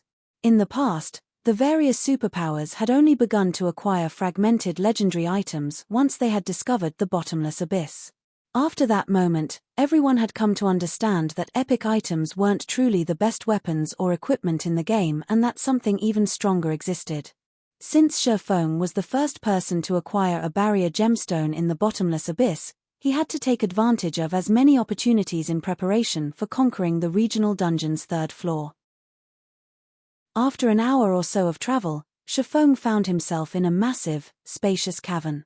At first glance, the cavern looked like any other forest, filled with verdant trees and bright light. It looked nothing like the cavern it truly was. This was the undead forest. The dark energy here was so dense it was stifling, and level 70+ Great Lord ranked undead roamed through the woods. There were even quite a few Grand Lords. Dark energy affected these monsters in the same way mana affected players. The denser the dark energy was, the higher the monster's combat standards would be. Even the weakest Great Lord in the undead forest had combat standards on par with the late stage of the Trial Tower's 5th floor. Such combat standards would be impressive enough to earn a player a party leader position among a first-rate guild's core members. Including the monster's high basic attributes, even a first-rate guild's chief MT would have a tough time against these Great Lords. The Grand Lords, on the other hand, could reach the 6th floor's early stage. They were nightmarish opponents, even for a first-rate guild's main force. Only the various superpowers' top combatants had a chance against these monsters. Thank goodness I have the Bible of Darkness. I don't know how I'd make it through this forest without it. Shifeng was relieved as he used omniscient eyes to watch the level 74 Grand Lord ranked great necromancers that wandered in the distance. These level 74 great necromancers were extremely powerful. Not even Shifeng would dare provoke them in his current state. If he accidentally aggroed one, he'd have no choice but to flee. Fortunately, the Bible of Darkness granted him control over the power of darkness. This, in turn, allowed him to resist dark energy and significantly lowered the chances of dark creatures noticing him. He'd be able to avoid the undead forest's residents with relative ease. After about 10 minutes or so, Shifeng had circled around more than 30 Great Lords. He had also encountered more than 3 Grand Lords. If a superpower's main force visited this forest at this stage of the game, their deaths would be a guarantee. It should be here, Shifeng thought as he observed his location. He then took the barrier gemstone from his bag and began to chant an incantation. After 10 verses and more than 30 seconds, the barrier gemstone disappeared. Then, 2 gigantic, silver magic arrays formed above and beneath Shifeng, and every monster within the array's range released pained cries before fleeing the area. The 2 magic arrays continued to grow larger, from their initial 500-yard radius to 1,000 yards, then 3,000 yards. The arrays only stopped expanding after another 30 seconds. Suddenly, a colossal magic barrier blossomed in the middle of the undead forest, occupying 1/10 of the entire area. Not a single monster stood within the barrier. Next, I need to guide Stone Forest Town's transfer. Shifeng was quite satisfied with the forest's lush greenery within the magic barrier. He then took out the town transfer token he had obtained from the Eclipse Throne and chose to transfer Stone Forest Town. Originally, he had planned to use this token to move Stone Forest Town to a neutral map neighboring Star Moon Kingdom, but with Silverwing Town in the Ore Empire, he had set the token aside. Now, the token would finally display its potential. System: do you wish to transfer Stone Forest Town to the specified area? Shifeng clicked yes without hesitation. Chapter 2144 Abyss Town. Chapter 2144 Abyss Town. Once Shifeng made his selection, another system notification rang in his ears. System: you have selected to transfer Stone Forest Town to the specified location. Transfer conditions met. System: Stone Forest Town will be closed off in 1 minute. Estimated transfer time is 30 minutes. Players will not be able to enter the specified transfer area during this time. You will automatically be teleported out of the transfer area in 10 seconds. Half an hour, huh? When Shifeng heard the system notification, he could not help his growing excitement. Nothing was more important to the various large guilds than resources and experts. As long as Stone Forest Town's transfer completed smoothly, it would become even more important than Zero Wing City. The guild town would even generate more profit than the city. While Shifeng considered his next step, he was transported out of the magic barrier. Meanwhile, back in Starmoon Kingdom's Stone Forest Town, the players in the town were in an uproar. What's going on? Stone Forest Town is moving to another location? Crap. I just got here to level up. What is Zero Wing trying to do? Stone Forest Town has just begun to recover, yet Zero Wing is moving it elsewhere? Does Zero Wing think the town will attract more players if it's in another location? This is a scam. We need to boycott Zero Wing. The guild's abandoning new players just to become more popular. I won't ever set foot in a Zero Wing town again. We'll see how long Zero Wing lasts if no one visits its towns. The players in Stone Forest Town fell into heated discussions when they received the system notification about the town's relocation. The players new to God's domain were particularly boisterous. Stone Forest Town was still a holy ground for players between level 30 and 50. Not only was the town next to a low-level Azura mode regional dungeon, but it also had everything low-level players could need or want. Not even NPC cities could rival Stone Forest Town's benefits for low-level players. However, before they had the chance to enjoy these benefits, the system had announced Stone Forest Town's transfer to another location. This meant the time they had spent trying to reach the town had been for nothing. Meanwhile, news of Stone Forest Town's relocation quickly reached Starmoon Kingdom's various major powers. What? Zero Wing is moving Stone Forest Town to another location? Stone Forest Town's popularity has only begun to recover. It's still earning a significant magic crystal profit each day, yet Zero Wing wants to relocate the town? Has the guild found a better location? I want this investigated immediately. Tell our spies in Zero Wing to find out where the guild plans to relocate the town. For independent players, Stone Forest Town's relocation only meant that they'd lose a leveling spot, and that only impacted the independent players that had recently joined God's domain. Naturally, there were other maps where they could grind. However, Stone Forest Town's transfer held a completely different meaning for Starmoon Kingdom's various powers. Transferring a town meant transferring an area of influence. Since no one could oppose Zero Wing in Starmoon Kingdom, they'd be doomed if the guild relocated Stone Forest Town to their territories. Hence, the kingdom's powers anxiously searched for the town's new location.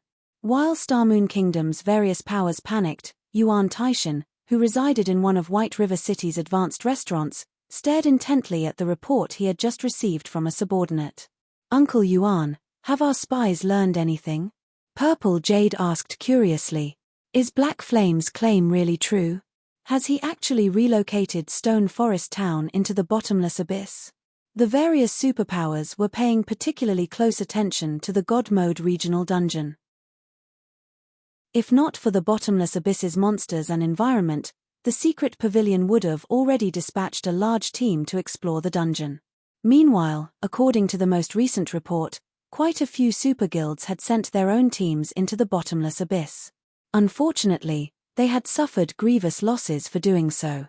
According to their investigation, current players simply weren't strong enough to grind in the regional dungeon. They'd have to reach level 70 before they'd have any chance of survival. Hence, she found it truly hard to believe that Zero Wing had successfully transferred Stone Forest Town to the dungeon, but when she recalled Shifeng's confident expression on the day they had made their deal, she knew he hadn't been joking about his plans. Furthermore, if Shifeng failed to complete the transfer, the secret pavilion would secure the Guardian puppet design. They haven't been able to verify anything yet, Yuan Taishin said, shaking his head. But based on our information, Black Flame has made an appearance in the ancient undead country. He even humiliated Bright Dawn, one of Starlink's vice guild leaders. I believe that your guess is likely correct. A town's transfer, after all, requires its owner's permission. Yuan Taishin couldn't help the sting of regret he felt. If the secret pavilion had been as confident in Zero Wing's abilities as Shifeng, it would have likely invested more in the guild, rather than treat Zero Wing with half-hearted sincerity. If Zero Wing has actually accomplished its goal, its future will be set. With Stone Forest Town alone, Zero Wing will qualify to contend with superpowers. If it can solidify its legacy foundation as well, then we can reasonably expect that it will become a super first-rate guild any day now. Purple Jade said. She had a thorough understanding of how valuable the Bottomless Abyss's resources were. If a guild monopolized those resources, its development speed would be astonishing. Moreover, the various superpowers would have a very difficult time dealing with Zero Wing before players reached level 100. Even Starlink would find it challenging to shake Zero Wing's foundations. Meanwhile, within Zero Wing, guild members excitedly discussed the latest news regarding Stone Forest Town. I wonder where the guild is moving Stone Forest Town to? I'm guessing that it's moving the town to a neutral map. All of the large guilds are trying to claim them, and our guild is no exception. I can't wait to find out which neutral map the town will occupy. I agree. Since Starlink is so dead set on suppressing our guild in the Ore Empire, we can't really do anything in the Empire's core area. We're stuck around Silverwing Town. It'd be wonderful if the guild transferred Stone Forest Town to that area. Honestly, it's not a big deal if the guild doesn't transfer Stone Forest Town to the Ore Empire. Starlink already has a fortress there, but it doesn't have any bases in other neutral maps. We could secure a massive advantage if the guild transfers Stone Forest Town to a different neutral map. Moreover, the Zero Wing auction house now has access to a wider variety of items. Even if the guild transfers the town to a smaller neutral map, our leveling speed won't be any slower than it is in the Ore Empire. Many of Zero Wing's members expressed their guesses and hopes for Stone Forest Town's new location, every one of them filled with anticipation. Although Fire Dance had repelled the Starlink forces camped outside of Silverwing Town and restored some of the guild's morale, that didn't change the fact that Starlink still harassed the guild's members in the rest of the Ore Empire and the other neutral maps around Starmoon Kingdom. To make matters worse, other guilds' members were rapidly growing stronger and exploring neutral maps. To say that Zero Wing's members didn't have any opinions on the matter would be a lie. As every player throughout Starmoon Kingdom discussed this abrupt change, half an hour passed quickly. Many of the players keeping an eye on the guild teleportation function soon noticed that Stone Forest Town's name had reappeared among the list of available destinations. However, they were dumbfounded when they saw the level 60 limit. What's going on? Why is there a level limit? As players wondered about this oddity, some guild members, those above level 60, couldn't help themselves and purchased a guild transfer scroll to visit Stone Forest Town. When these Zero Wing members arrived, the sound of a system notification reached their ears. System, you have discovered the Bottomless Abyss. Chapter 2145 Attention the Bottomless Abyss? Chapter 2145 Attention the Bottomless Abyss? Most of the Zero Wing members that had teleported to Stone Forest Town had failed to react to the system notification, but some of those players, who had a certain understanding of the ancient undead country, were excited to see it. Is this real? We're actually inside a God Mode regional dungeon. All hail the guild leader. Our guild is set for life now. Although none of the various powers had made any progress in exploring the bottomless abyss, what they had learned of the regional dungeon gave them high hopes. Moreover, the bottomless abyss was the reason that Starlink had been able to suppress both Unyielding Soul and Crimson Emperor when it had laid claim to a single fortress. Stone Forest Town's new environment also surprised Zero Wing's members. In the bottomless abyss, the town's mana density was likely even higher than in Zero Wing City. Players would be able to achieve the same results when training their combat standards with half the effort here. Stone Forest Town had become a sacred ground, ideal for players. Not only could players level up and upgrade equipment around the town, but they could also train their combat standards and techniques in the town. Shortly after Zero Wing's members discovered Stone Forest Town's new location, news spread quickly to Starmoon Kingdom's various major powers. How is that possible? Someone must have made a mistake with this report. That's a God Mode regional dungeon we're talking about. How could Zero Wing just transfer Stone Forest Town there? All of the various powers instinctively denied the validity of the news. Everyone knew that even the various superpowers were powerless in the bottomless abyss. Surviving in the dungeon was nearly impossible, much less raiding it. It simply shouldn't be possible to move a guild town to such a lethal location. However, when these powers began to receive similar reports from other spies within Zero Wing, they couldn't deny the truth. There was no doubt that after today, Zero Wing would become an overlord in God's domain. Even if it wasn't yet a superpower, it now qualified to contend with the various superpowers in the game. Meanwhile, in one of White River City's advanced restaurants, Yuan Taishin and Purple Jade received confirmation of their suspicions, and they fell silent for some time. Zero Wing did it, Uncle Yuan. Are we going to begin the next part of our plan now? Purple Jade asked excitedly after recovering from her surprise. Although she had known that Shifeng hadn't lied to them, she couldn't help the surprise and admiration she felt once he had actually made good on his promise. Notify our subordinates and tell them to organize the necessary manpower to visit Stone Forest Town. We need to secure the bottomless abyss before the other superpowers have time to prepare. Yuan Taishin nodded. Smiling, he continued, this time, we'll show the Chamber's advanced members how foolish the Secret Pavilion's decision was. The Secret Chamber of Commerce's advanced members had criticized the pavilion for demoting Starlink to basic membership rank, and the pavilion had been forced to offer a variety of benefits to quell their anger. To make matters worse, many superpowers that had heard of the matter had ridiculed the Secret Pavilion for being foolish enough to abandon a fortress in the ancient undead country for Zero Wing. However, none of that mattered now.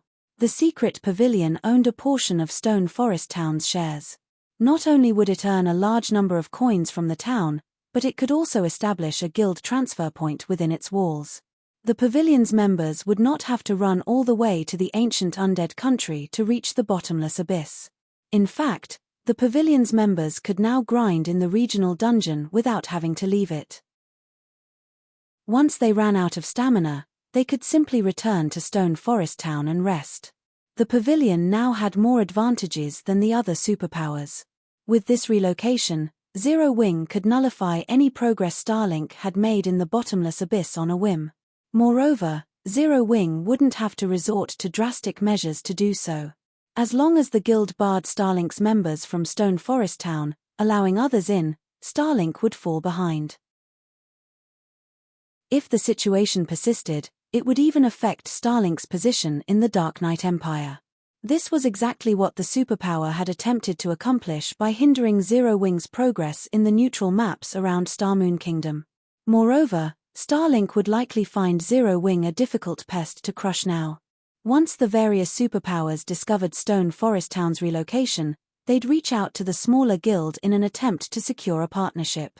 Once that happened, Zero Wing wouldn't be so easy to shake. However, if Starlink allowed Zero Wing to develop in the bottomless abyss freely, the superpower would only lose its advantages in its own empire. I doubt anyone had imagined that a small guild like Zero Wing would put the Dark Knight Empire's overlord in such a bind. As Yuan Taishin remembered when Zero Wing had been small and weak, he couldn't help his rueful sigh. Zero Wing's developmental history was practically a miracle. After today, Zero Wing would qualify to stand on the same stage as the various superpowers. It was no longer an ordinary guild that could so easily be slaughtered. While the secret pavilion prepared to garrison in Stone Forest Town, Unyielding Soul and Crimson Emperor's headquarters in the Dark Knight Empire were in an uproar. How did Zero Wing do it? Both super first-rate guilds' upper echelons were overwhelmed with shock and curiosity when they learned of Stone Forest Town's new location in the bottomless abyss. None of them had ever thought that Zero Wing would be so capable. Heart, I want you and Lingshaw to visit Zero Wing's headquarters in White River City. Tell them that Unyielding Soul would like to deepen our relationship. Isn't Zero Wing trying to break into the Dark Knight Empire's market? We can offer them some of our central shops in the Empire if they're willing to let us build a temporary residence in Stone Forest Town, Unyielding Soul's guild leader, Silent Soul, commanded after giving the matter some thought. You two have full authority to negotiate those shops' management and sales. When the guild upper echelons in the meeting room heard Silent Soul's decision, they stared at him with dropped jaws. They hadn't thought that their guild leader would willingly grant Unyielding Heart and Mu Lingshaw so much authority. Financial strength was the most important aspect when running a guild as large as Unyielding Soul. The profits from the guild's shops were particularly crucial. Shops were a guild's lifeblood, and the fact that Silent Soul had given Unyielding Heart and Mu Lingshaw control of the guild's lifeblood meant he had granted them the authority that was only second to his, the guild leader. Unyielding Soul wasn't the only superpower interested in cooperating with Zero Wing. Superpowers throughout God's domain promptly made their way to Starmoon Kingdom's White River City as well. Chapter 2146, General Trend. Chapter 2146, General Trend. Ancient Undead Country, Psychedelic Forest. How can this be? Utter shock assaulted Bright Dawn as he read the latest report on Zero Wing. It had only been a few hours since his encounter with Black Flame, yet in that time, the swordsman had relocated Stone Forest Town into the bottomless abyss. No matter how he looked at it, the situation felt like a dream. Not even Starlink dared to delve too deeply into the bottomless abyss, but Black Flame had established a town within the regional dungeon in a matter of hours. Starlink had invested an astronomical amount of manpower and resources to secure a fortress in the ancient undead country, but none of its effort could even compare to Black Flame's alone. Many superpowers had already begun to make their way to White River City to negotiate with Zero Wing due to the guild's latest success. Needless to say, they all wanted a cut of Stone Forest Town's shares and a temporary guild residence within the town. If Zero Wing agreed and accepted these superpowers' help, Starlink wouldn't be able to continue its assault against the enemy guild. Moreover, Starlink's development would descend into the pits of hell due to Stone Forest Town's prosperity. As a result, Lu Xingluo had ordered Bright Dawn to use everything Starlink had to destroy or capture Stone Forest Town before Zero Wing could stabilize its position in the bottomless abyss. Has something happened, Vice Guild Leader? The assassin beside Bright Dawn asked curiously when he saw his commander's sneer. Good news. Wonderful news, Bright Dawn said, laughing. Black Flame had humiliated him earlier, and he hadn't expected to find a chance to take revenge so soon. Why wouldn't he be excited? Good news. The assassin gave Bright Dawn an odd look. MHM. The guild leader has commanded me to deal with Stone Forest Town. Moreover, I get to mobilize the guild's full strength, Bright Dawn explained. All of it. The news shocked the assassin. He had already learned about Stone Forest Town's relocation to the bottomless abyss since it had sparked a commotion among Starlink's members. Naturally, the news had shocked them all. However, Lu Xingluo's command to mobilize the guild's full strength against the town was even more unexpected. The various superpowers had far more influence than ordinary guilds, and the guild typically only mobilized a fraction of its strength for any of its operations. Even when Starlink had targeted Unyielding Soul, for example, it had only used a small fraction of its true power. Yet now, Starlink wanted to turn every weapon in its arsenal against a non-superpower like Zero Wing. That's right. Everything. Bright Dawn nodded as he grinned wickedly. I had expected to wait a long time before I had a chance to claim vengeance. I hadn't expected that I'd get to move against that bastard so soon.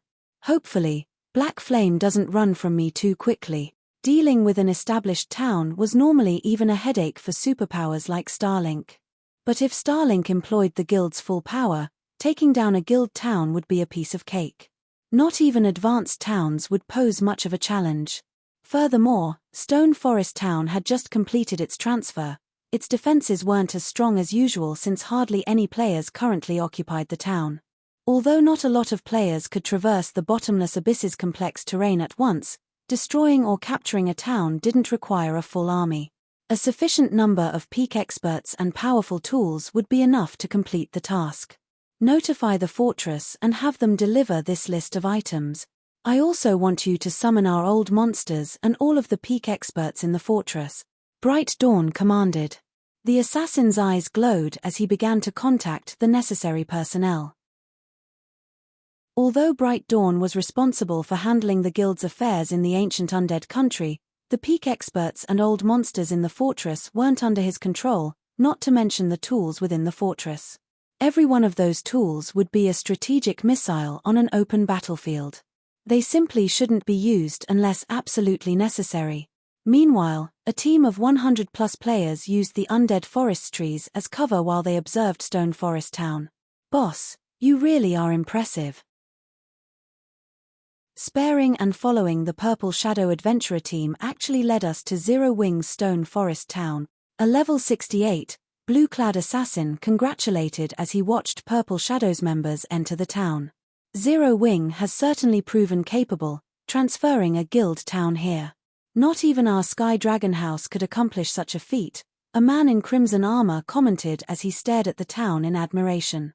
If Shafong were present, he'd likely be shocked to hear the conversation between these two players.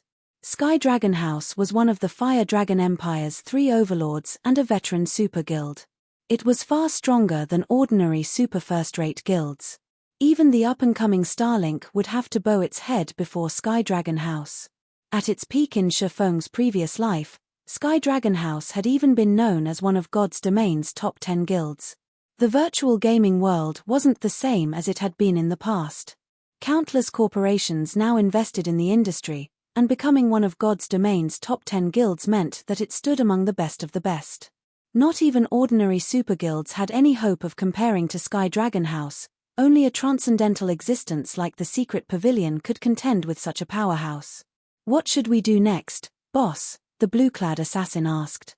We're not just here to pay a visit, are we? Of course not, the crimson-armored man said, laughing. Zero Wing is quite impressive to pull off such a move, but the bottomless abyss isn't fit for the likes of such a small guild. Moreover, Zero Wing hasn't learned that the nail that sticks out gets hammered down. Rather than let other powers get their hands on Stone Forest Town, we should claim it. I was hoping you'd say that, the blue-clad assassin said as he licked his lips, anticipation and killing intent flashing in his eyes. As far as he was concerned, treasure only belonged to those with the strength to keep it. Zero Wing, meanwhile, didn't qualify to lay claim to such a precious place like Stone Forest Town. But we should wait for a little while longer, the crimson-armored man decided. Wait. Why? The assassin asked, confused. Right now, we aren't the only ones here, the crimson-armored man said, smiling as he gestured to a team hiding on a nearby plateau. Players from Pride Empire. The assassin in blue frowned when he noticed the other players. Pride Empire was another of the Fire Dragon Empire's overlords, and it wasn't any weaker than the Sky Dragon House. Finding its guild members here wasn't good news for them. They're likely thinking the same thing that we are. If we make the first move, they'll try to take advantage of the situation, the crimson-armored man said. But we can't just wait here, boss. Plenty of superpowers have set their sights on Stone Forest Town. If we don't move quickly, securing the town will become more of a challenge, the assassin complained. Before the man in crimson armor could reply, he received a message. Sure enough, they've discovered us, the crimson-armored man reported, chuckling as he read the message. Moreover, they're taking the initiative to ask for our help in securing Stone Forest Town. What? They actually want to cooperate? The assassin was surprised to hear it. The Sky Dragon House and Pride Empire were rivals. Although their two guilds had very few public confrontations, they constantly fought in secret. This could work, too. Rather than waste each other's time, we might as well work together to claim the town before more competitors show up, the crimson-armored man said after giving the matter some thought. Tell everyone to get ready. Understood. Although the blue-clad assassin didn't like the idea of working with his guild's rival, he had no choice but to obey his commander's orders. Under the crimson-armored man's command, the team from Sky Dragon House snuck toward Stone Forest Town while the Pride Empire's members did the same. Chapter 2147 Stone Forest Town Promoted. Chapter 2147 Stone Forest Town Promoted. When the Purple Shadow team followed Shi Feng into Stone Forest Town and saw the large number of level 70+ monsters wandering outside of its walls, they were flabbergasted. Experts like Late Autumn and Colorful Fruit were especially stunned since they knew far more than the adventurer team's ordinary members. They recognized how amazing it was to establish a guild town in the bottomless abyss. With this advantage, Zero Wing would likely become the leading force in the God Mode regional dungeon.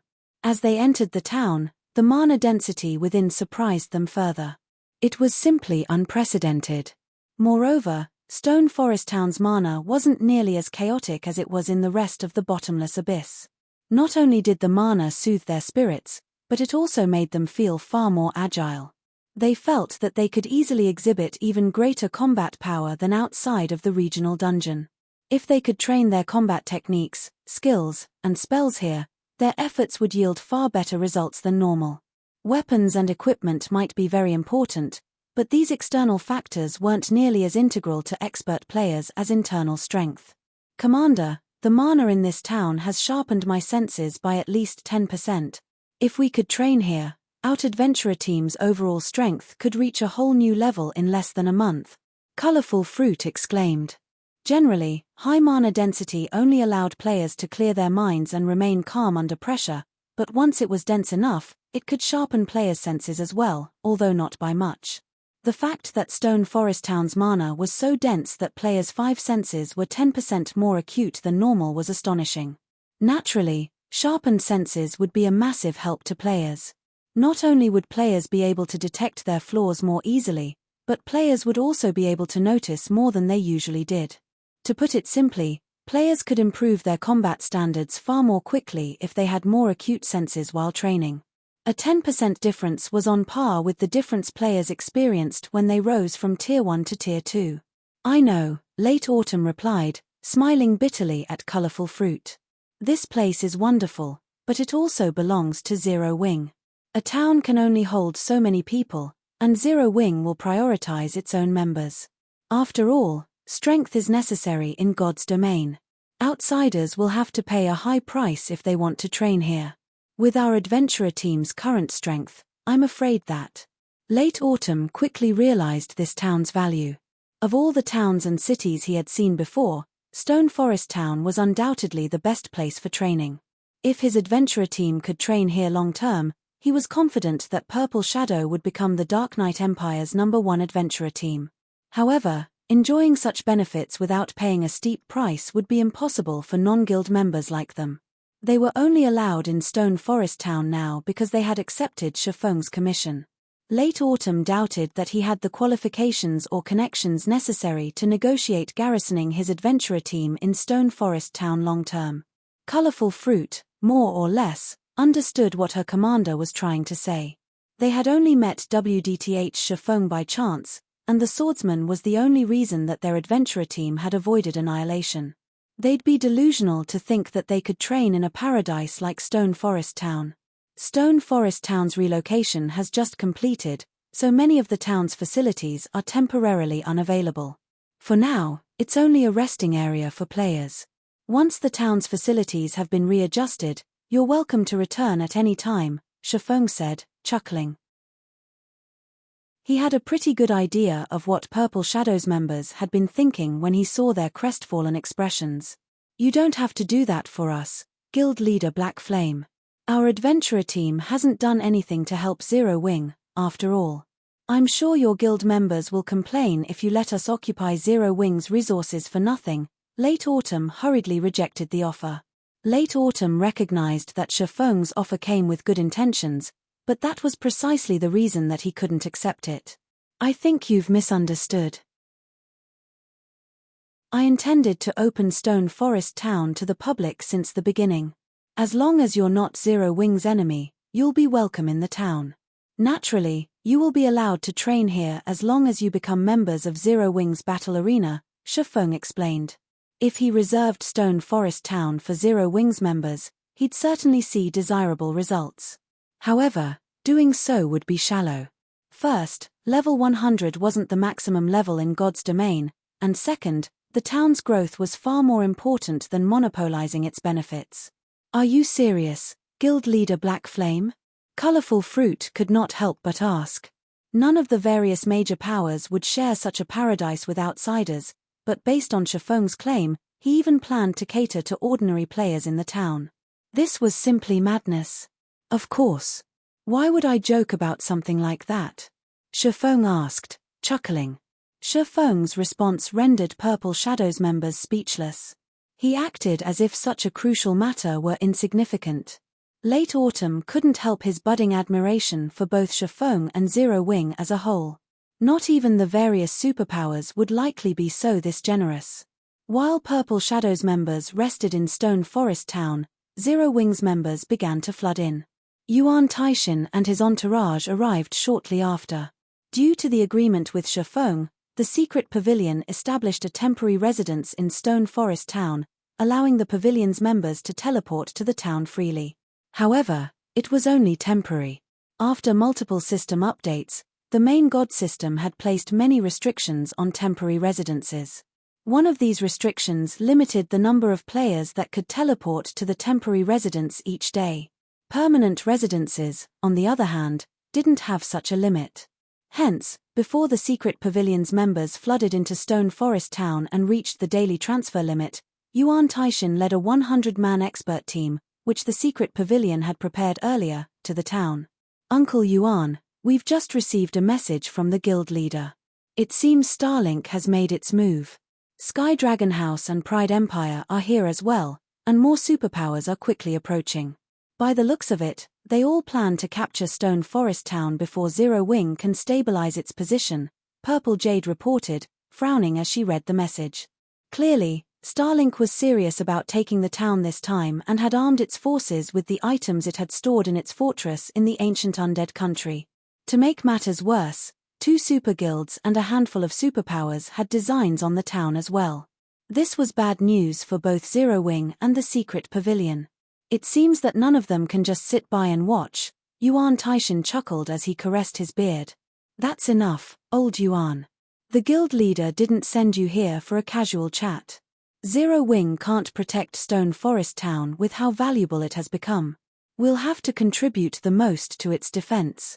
Notify Black Flame and inform him that we'll have to renegotiate Stone Forest Town's shares, a white-haired old man reprimanded Yuan. I understand, but I believe it's too soon to discuss that with Zero Wing. We should wait and let Zero Wing realize its predicament. Then, I'll have an advantage in the negotiations, Yuan Taishin said, sighing as he gazed at the distant Zero Wing residence. Although he didn't want to take advantage of the guild, this was the cruel reality of God's domain. Without sufficient strength, one would lose any valuable treasure they obtained to a stronger force. The fact that Shifeng had accomplished this feat was impressive, but Zero Wing had no place in the struggle that would follow. Not long after the secret pavilion's members arrived in Stone Forest Town, Shifeng reached the first underground floor, and the most important location, in Zero Wing's residence.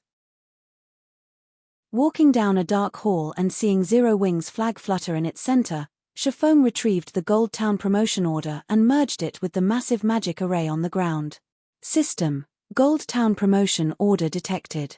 Do you wish to promote Stone Forest Town into a basic city? Promote.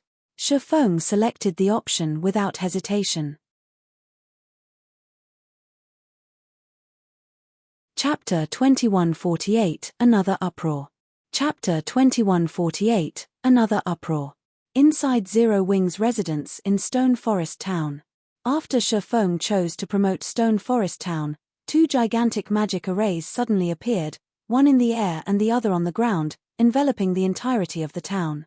The players inside Stone Forest Town could not help but grow nervous at the sight. What's going on? Yuan Taishin looked in confusion at the magic array above him. Although he did not have a great understanding of magic arrays, the one above him was no doubt the largest he had ever seen. Moreover, the mana flowing around it was actually visible. The intensity of its aura also greatly surpassed that of mythic monsters. While everyone was panicking over this sudden development, a system notification suddenly entered the ears of every player inside Stone Forest Town. System: Stone Forest Town has been promoted to a basic city. You will be teleported out of Stone Forest Town in 30 seconds. Everyone in Stone Forest Town immediately fell into a daze upon receiving the system notification, wondering whether or not they had heard wrong. How? Stone Forest Town actually got promoted into a city? No one could believe this was true. The Secret Pavilion's members, in particular, were dumbfounded by this situation. Impossible. To become a city, a town needs not only sufficient defensive structures and an astronomical amount of popularity but also a large number of permanent residents. Stone Forest Town just transferred to this place, so how could it possibly get promoted to a basic city? The white-haired old man from the Secret Pavilion yelled in denial. Everyone else from the Secret Pavilion very much agreed with this old man's words. After all, only a handful of people in the Secret Pavilion was more knowledgeable than this old man about the promotion of a guild town. Moreover, this old man was also one of the publicly acknowledged top 5 master town architects in God's domain, Easy Wind. A master town architect was, basically, a master architect. Although the architect subclass did not seem that amazing and was far from comparable to the forger and alchemist subclasses in terms of popularity, as players progressed in God's domain, the various major powers gained a greater understanding of the purpose of master architects. As a result, they also started placing greater importance on the architect subclass. This was because the development of guild towns often required advanced constructions. Moreover, the planning of a town was also extremely important. If carried out properly, it could accelerate a guild town's development substantially. Meanwhile, the guild towns built using Easy Wind's designs developed 30% faster than guild towns that used the default designs. Moreover, Easy Wind had even designed an advanced construction before. Due to Easy Wind's ability and accomplishments, his position in the Secret Pavilion was superior to even Yuan Tiexin's, who was constantly conducting negotiations and leading expeditions for the guild. When it came to discussing the development of guild towns, Easy Wind held more authority than even the Secret Pavilion's vice-guild leaders. In fact, the main reason why the Secret Pavilion had dispatched Easy Wind to Stone Forest Town was to help the town develop much more efficiently and become a guild city a little sooner. Now, however, it was obvious that Easy Wind had just wasted a trip in visiting Stone Forest Town. Before everyone could react to the system notification, they were already outside Stone Forest Town. Meanwhile, after snapping out of their daze, Zero Wing's members promptly burst out in enthusiastic acclamation. The second city.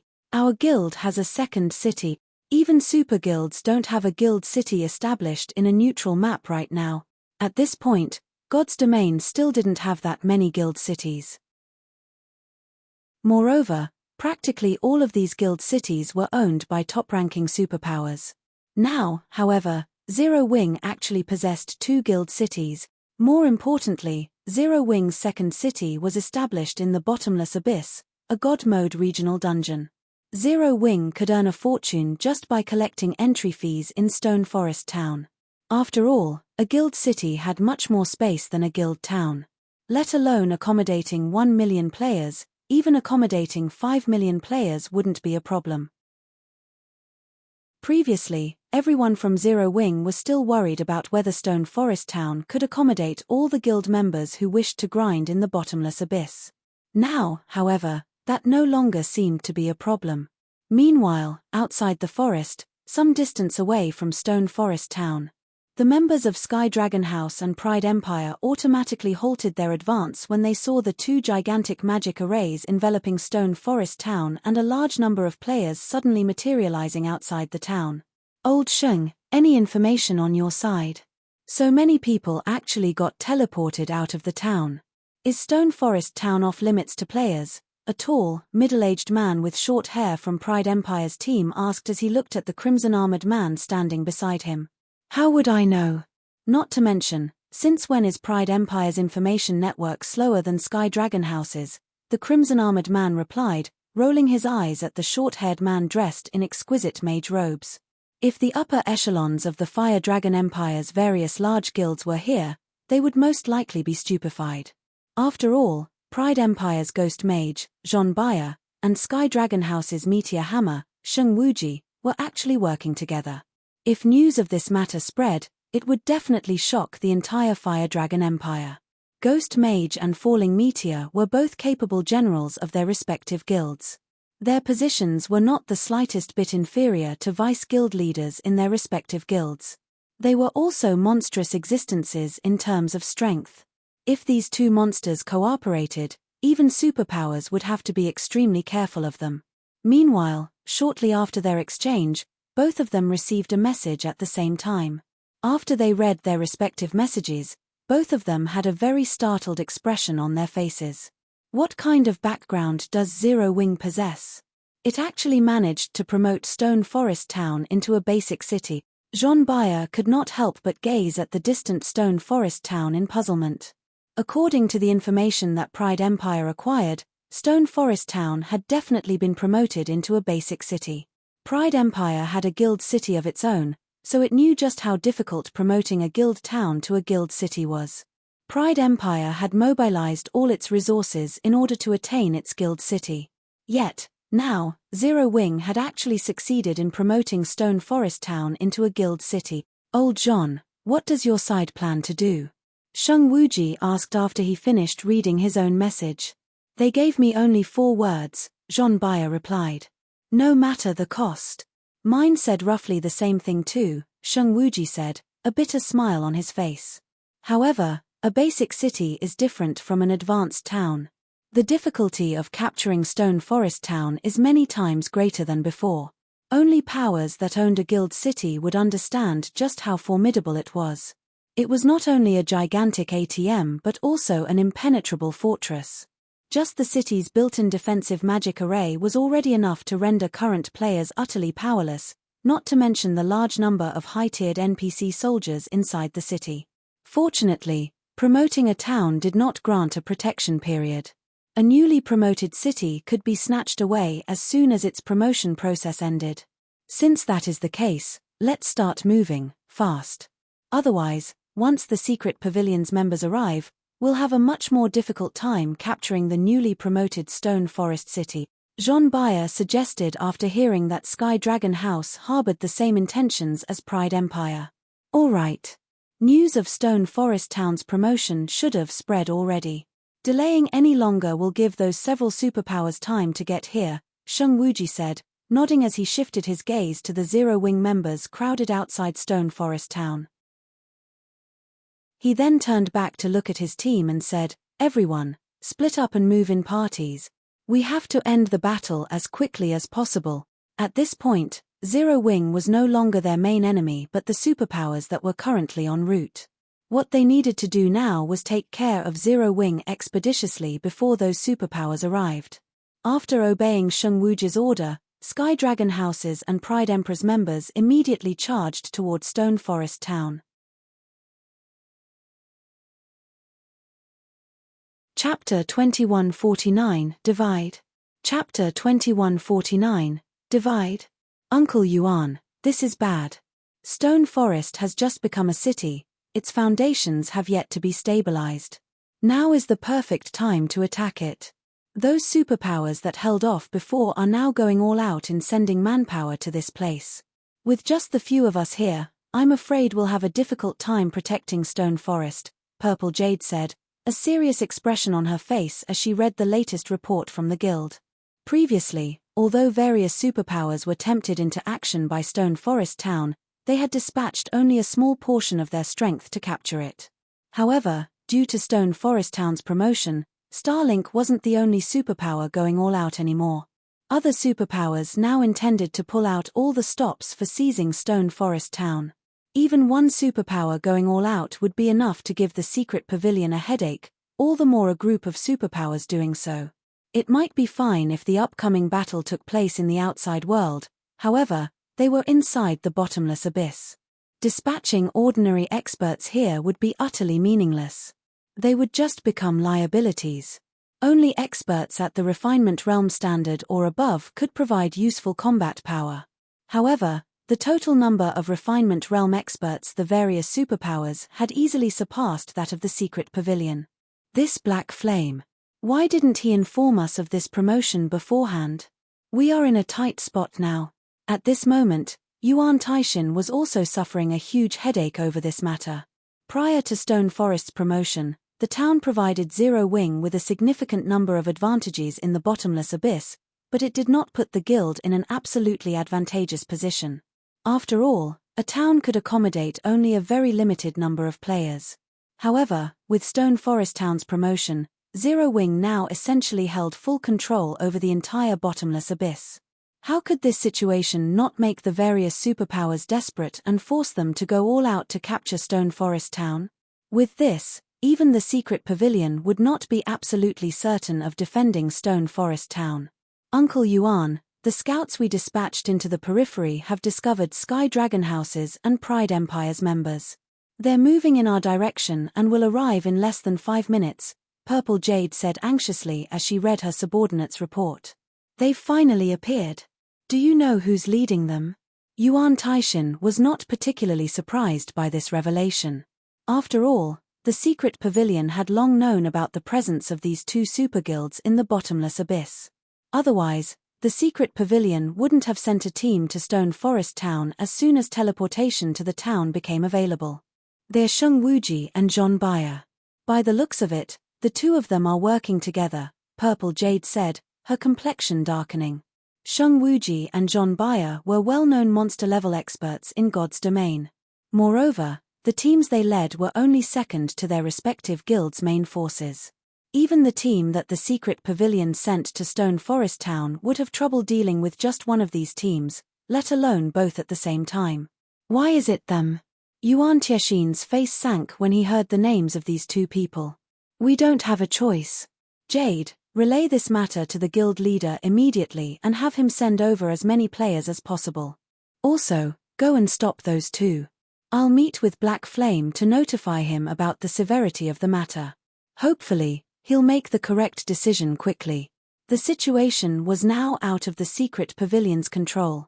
The only way left to defend Stone Forest Town was to get Shifeng to hand over more of Stone Forest Town's shares and use these additional shares to recruit other superpowers into their alliance. Otherwise, only death awaited them. I'll head over immediately. Purple Jade nodded. She then led the secret pavilion's team to stop Sheng Wuji and John Bayer. Meanwhile, under Sheng Wuji and John Bayer's command, Sky Dragon House's and Pride Empire's members were like fierce tigers that had just been released from their cages. Unlike the combat methods usually employed by players fighting in teams, Sky Dragon House's and Pride Empire's members split into 6-man parties, which moved independently of each other as they traversed the undead forest. They did not try to focus their strength on a single point to break through Zero Wing's defenses. From an outsider's perspective, this method of combat would look very silly, as it allowed others to exploit it very easily. However, those who were aware of these two teams' history would understand that these teams were not executing such a combat method out of foolishness at all. Instead, their doing so was due to their absolute confidence in their strength. Moreover, when traveling through a forest, players could move much more quickly in small parties instead of large teams. This was especially true for the players Sheng Wuji and John Bayer led. They were akin to lively monkeys as they traversed the undead forest, moving very swiftly and leaving no traces behind. When these two teams got within 500 yards of the city and were about to exit into the clearing that surrounded it, Purple Jade's 100-man team halted their advance. Little Missy, although you are the secret pavilion's prodigy, do you really think you can stop both our teams with just these few people? Sheng Wuji, who currently perched atop a tree, asked as he looked down at Purple Jade. He did not hurry to take action.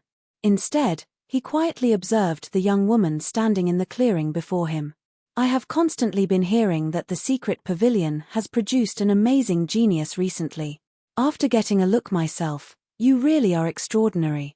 You're already a peak expert at such a young age. Unfortunately, I'm afraid you're still not enough to stop the both of us, Zhong Baiya said as he walked out of the forest. Although Sheng Wuji and Zhong Baiya had spoken in very amicable tones, the auras they radiated were incomparably frightening. Even the many refinement realm experts standing behind Purple Jade felt the threat of death when bathed in this aura. In addition, the secret pavilion's members could also sense many other bone-chilling killing intents being directed at them from the forest. Every one of these killing intents was enough to make their bodies shudder. They felt that if they let their guard down for even a moment, they would definitely die a tragic death here. At this moment, the secret pavilion's members were also certain that, if not for them representing the secret pavilion, Sheng Wuji's and Zhong Baiya's teams would have long since taken action. So, these are the Heavenly Demon Team and Horned Dragon Team led by Ghost Mage and Meteor Hammer? Purple Jade automatically grew vigilant as she observed the numerous parties hidden within the forest. Just the peak experts she could sense before her right now already numbered as many as 15. Moreover, unlike herself, these peak experts had already been in the Void Realm for a long time and had much more combat experience than she did. Not only were they much more experienced at fighting against experts that had equal or superior combat standards, but their control over their 5 senses was also far superior to her own. Not to mention, every member of Sheng Wuji's and Zhong Baiya's teams boasted top-tier equipment. Even the weakest piece of equipment on them was level 65 fine gold rank, with many of them fully geared in level 65 dark gold equipment. There were even 10-odd experts with epic items. As for Sheng Wuji and Zhong Baiya, each of them sported 4 epic items, with the rest being level 65 dark gold equipment. If these two teams were working together, even superpowers would receive a rough beating if they did not take the two teams seriously. Not to mention, both these teams had powerful super guilds as backing. They did not have to fear any repercussions for their actions the way independent players did. After calming herself, Purple Jade smiled and said, "This is a misunderstanding. I am here only to receive you two. I have no intention of fighting." It seems the secret pavilion understands the current situation, Sheng Wuji laughed. "Say it, then. How do you plan on dividing Stone Forest Town's shares?" "I'll state it clearly first. Pride Empire wants 30%, Zhong Baiya declared. Since old Zhong has said so, then Sky Dragon House will settle for 30%, as well. As the secret pavilion is the first to occupy Stone Forest Town, it'll get 40%. I believe the secret pavilion won't have any complaints about this, right?" Sheng Wuji said. The words of these two people immediately rendered Purple Jade speechless. Their combined demand was actually for 60% of Stone Forest Town's shares. Had these two people belonged to any other superpower, they definitely wouldn't speak so boldly to the secret pavilion. However, the super guilds these two represented were extremely strong and not afraid of any power in God's domain. In fact, if she were not representing the secret pavilion but some other superpower instead, these two people would not have demanded just 60%. If your secret pavilion has any opinions about this matter, speak up.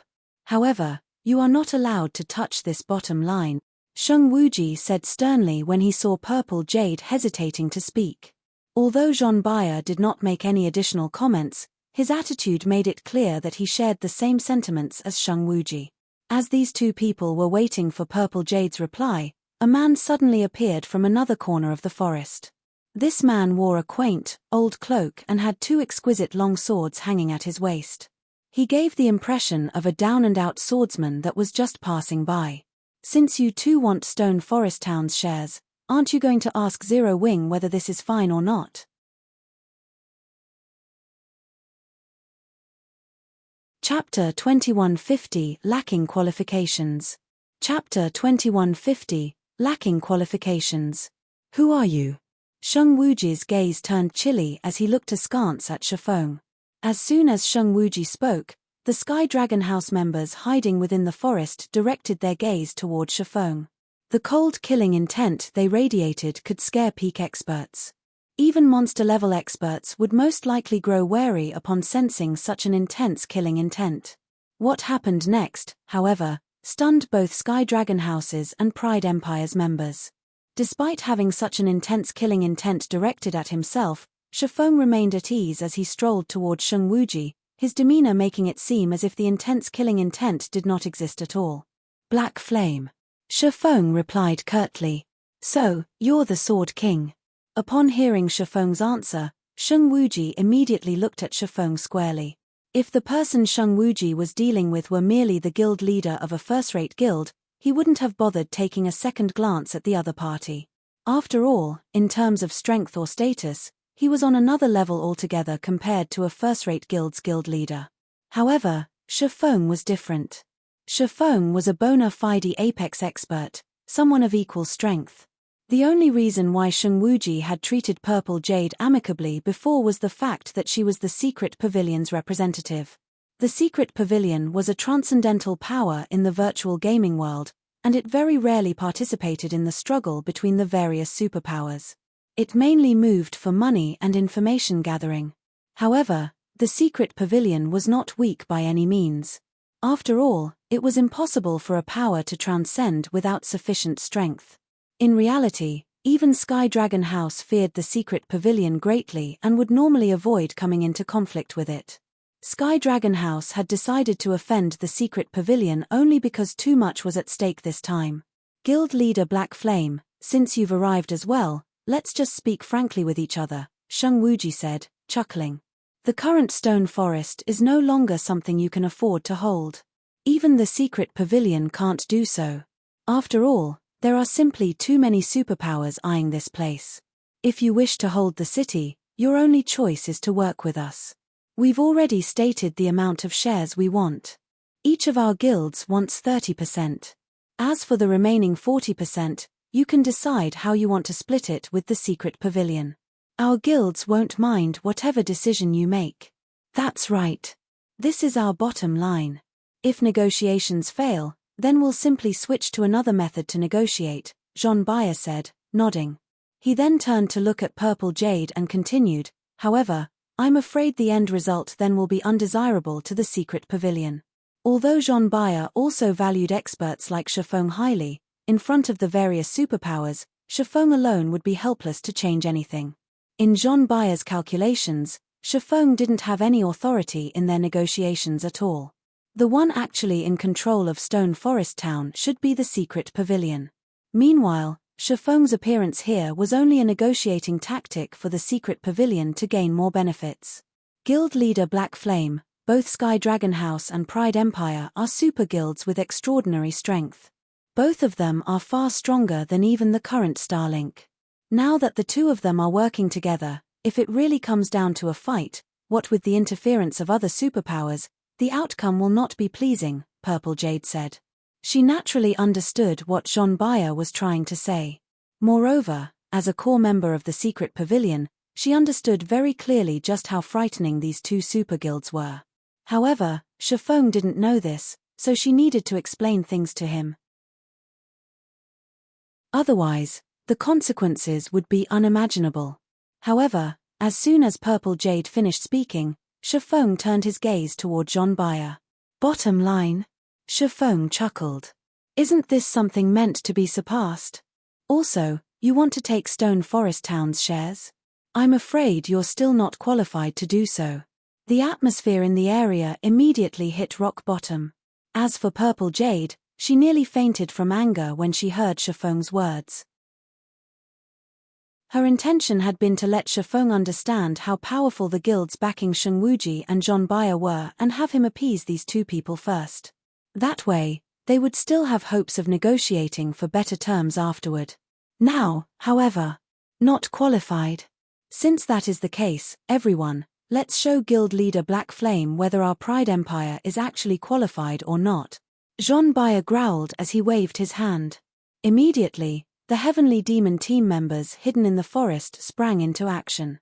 Over 20 level 66+ melee experts instantly surrounded and attacked Shifeng. The coordination between these melee experts was excellent. They evenly split their attacks into 4 stages, with every member taking on a specific role in the assault, some focused on executing defensive maneuvers, and some focused on offense. As veterans of the battlefield, their assault was void of any flaws that could be taken advantage of. Even domain realm monsters would have a headache dealing with such a coordinated attack. It seems he is still too young. He must think that nobody can stop him, now that he has reached the domain realm. Sheng Wuji sent Shifeng a look of pity when he saw the coordinated assault of Pride Empire's experts. It was very rare for someone to reach the domain realm at Shifeng's age. Hence, those that did manage to accomplish such a feat would generally feel that they were invincible existences and would not put anybody in their eyes. Unfortunately, Shifeng's opponent this time was the Heavenly Demon Team, a team that constantly fought monster-level experts. It was entirely different from the expert teams of other superpowers, which possessed only extraordinary combat power but not experience fighting monster-level experts. The Heavenly Demon Team's members understood very clearly not only the combat methods of domain realm experts but also how to counter such combat methods. Moreover, the leaders of the 20-plus melee players attacking Shifeng right now were two peak experts that were just one step away from reaching the domain realm. Either of them was more than capable of fighting domain realm experts to a standstill for quite some time. If they coordinated with each other and received aid from other teammates, they were fully capable of taking down a domain realm expert. Hence, whenever the Heavenly Demon Team succeeded in surrounding a domain realm expert, the fight generally ended with the domain realm expert's defeat. If a monster-level expert from the older generation came across the Heavenly Demon Team, they would generally pay attention to their positioning. They definitely wouldn't allow the Heavenly Demon Team to surround them. However, Shifeng was far too young. Furthermore, he was someone that came from a minor power that had no background whatsoever, so it was normal for him to be ignorant of the Heavenly Demon Team. Otherwise, he definitely wouldn't have committed such a low-level mistake. Meanwhile, when Purple Jade saw that Shifeng was surrounded, her complexion darkened immediately. She was well aware of just how powerful the Heavenly Demon Team was and the team's many exploits. Hence, she knew that Shifeng was now in an extremely precarious situation. She immediately unsheathed her sword, intending to reinforce him. However, before she could even take a step forward, she suddenly felt a chilling gaze directed at herself and the threat of imminent death. Her body froze up on instinct. "Little Missy, I advise you not to take action. This matter is between Zero Wing and Pride Empire. If you make a move, then I'll have no choice but to take action as well," Sheng Wuji warned slowly. Upon hearing this, Purple Jade had no choice but to abandon her thoughts of helping Shifeng. Judging by Sheng Wuji's phrasing, she deduced that there was still ground for recovery. This fight was being regarded as only a small friction between Zero Wing and Pride Empire. If she were to intervene, however, the fight would take on a whole different meaning. The secret pavilion would be standing in direct opposition to both Sky Dragon House and Pride Empire. Then, there would no longer be any room for negotiations. When Purple Jade resumed her previous stance, Sheng Wuji nodded in approval before returning his gaze to Shifeng. He was eager to see just how far Shifeng had progressed in the domain realm. At their standard, strength could no longer be determined using common sense. Even if Shifeng was killed multiple times today and lost a significant amount of progress, he could still climb back up to prominence one day. After all, opportunities that ordinary experts found hard to attain could be easily secured by experts of their standard. In fact, domain realm experts could almost certainly secure any opportunities they came across. Their levels and equipment standard wouldn't pose a hindrance to them. This was also the reason why the various superpowers abhorred dealing with domain realm experts. In the next moment, 2 peak experts and 6 flowing water realm experts from the Heavenly Demon Team launched a pincer attack on Shifeng. The 2 peak experts focused only on offense while the 6 flowing water realm experts divided their roles between offense and defense. As for the other melee players, they focused on preventing the swordsman from escaping the encirclement.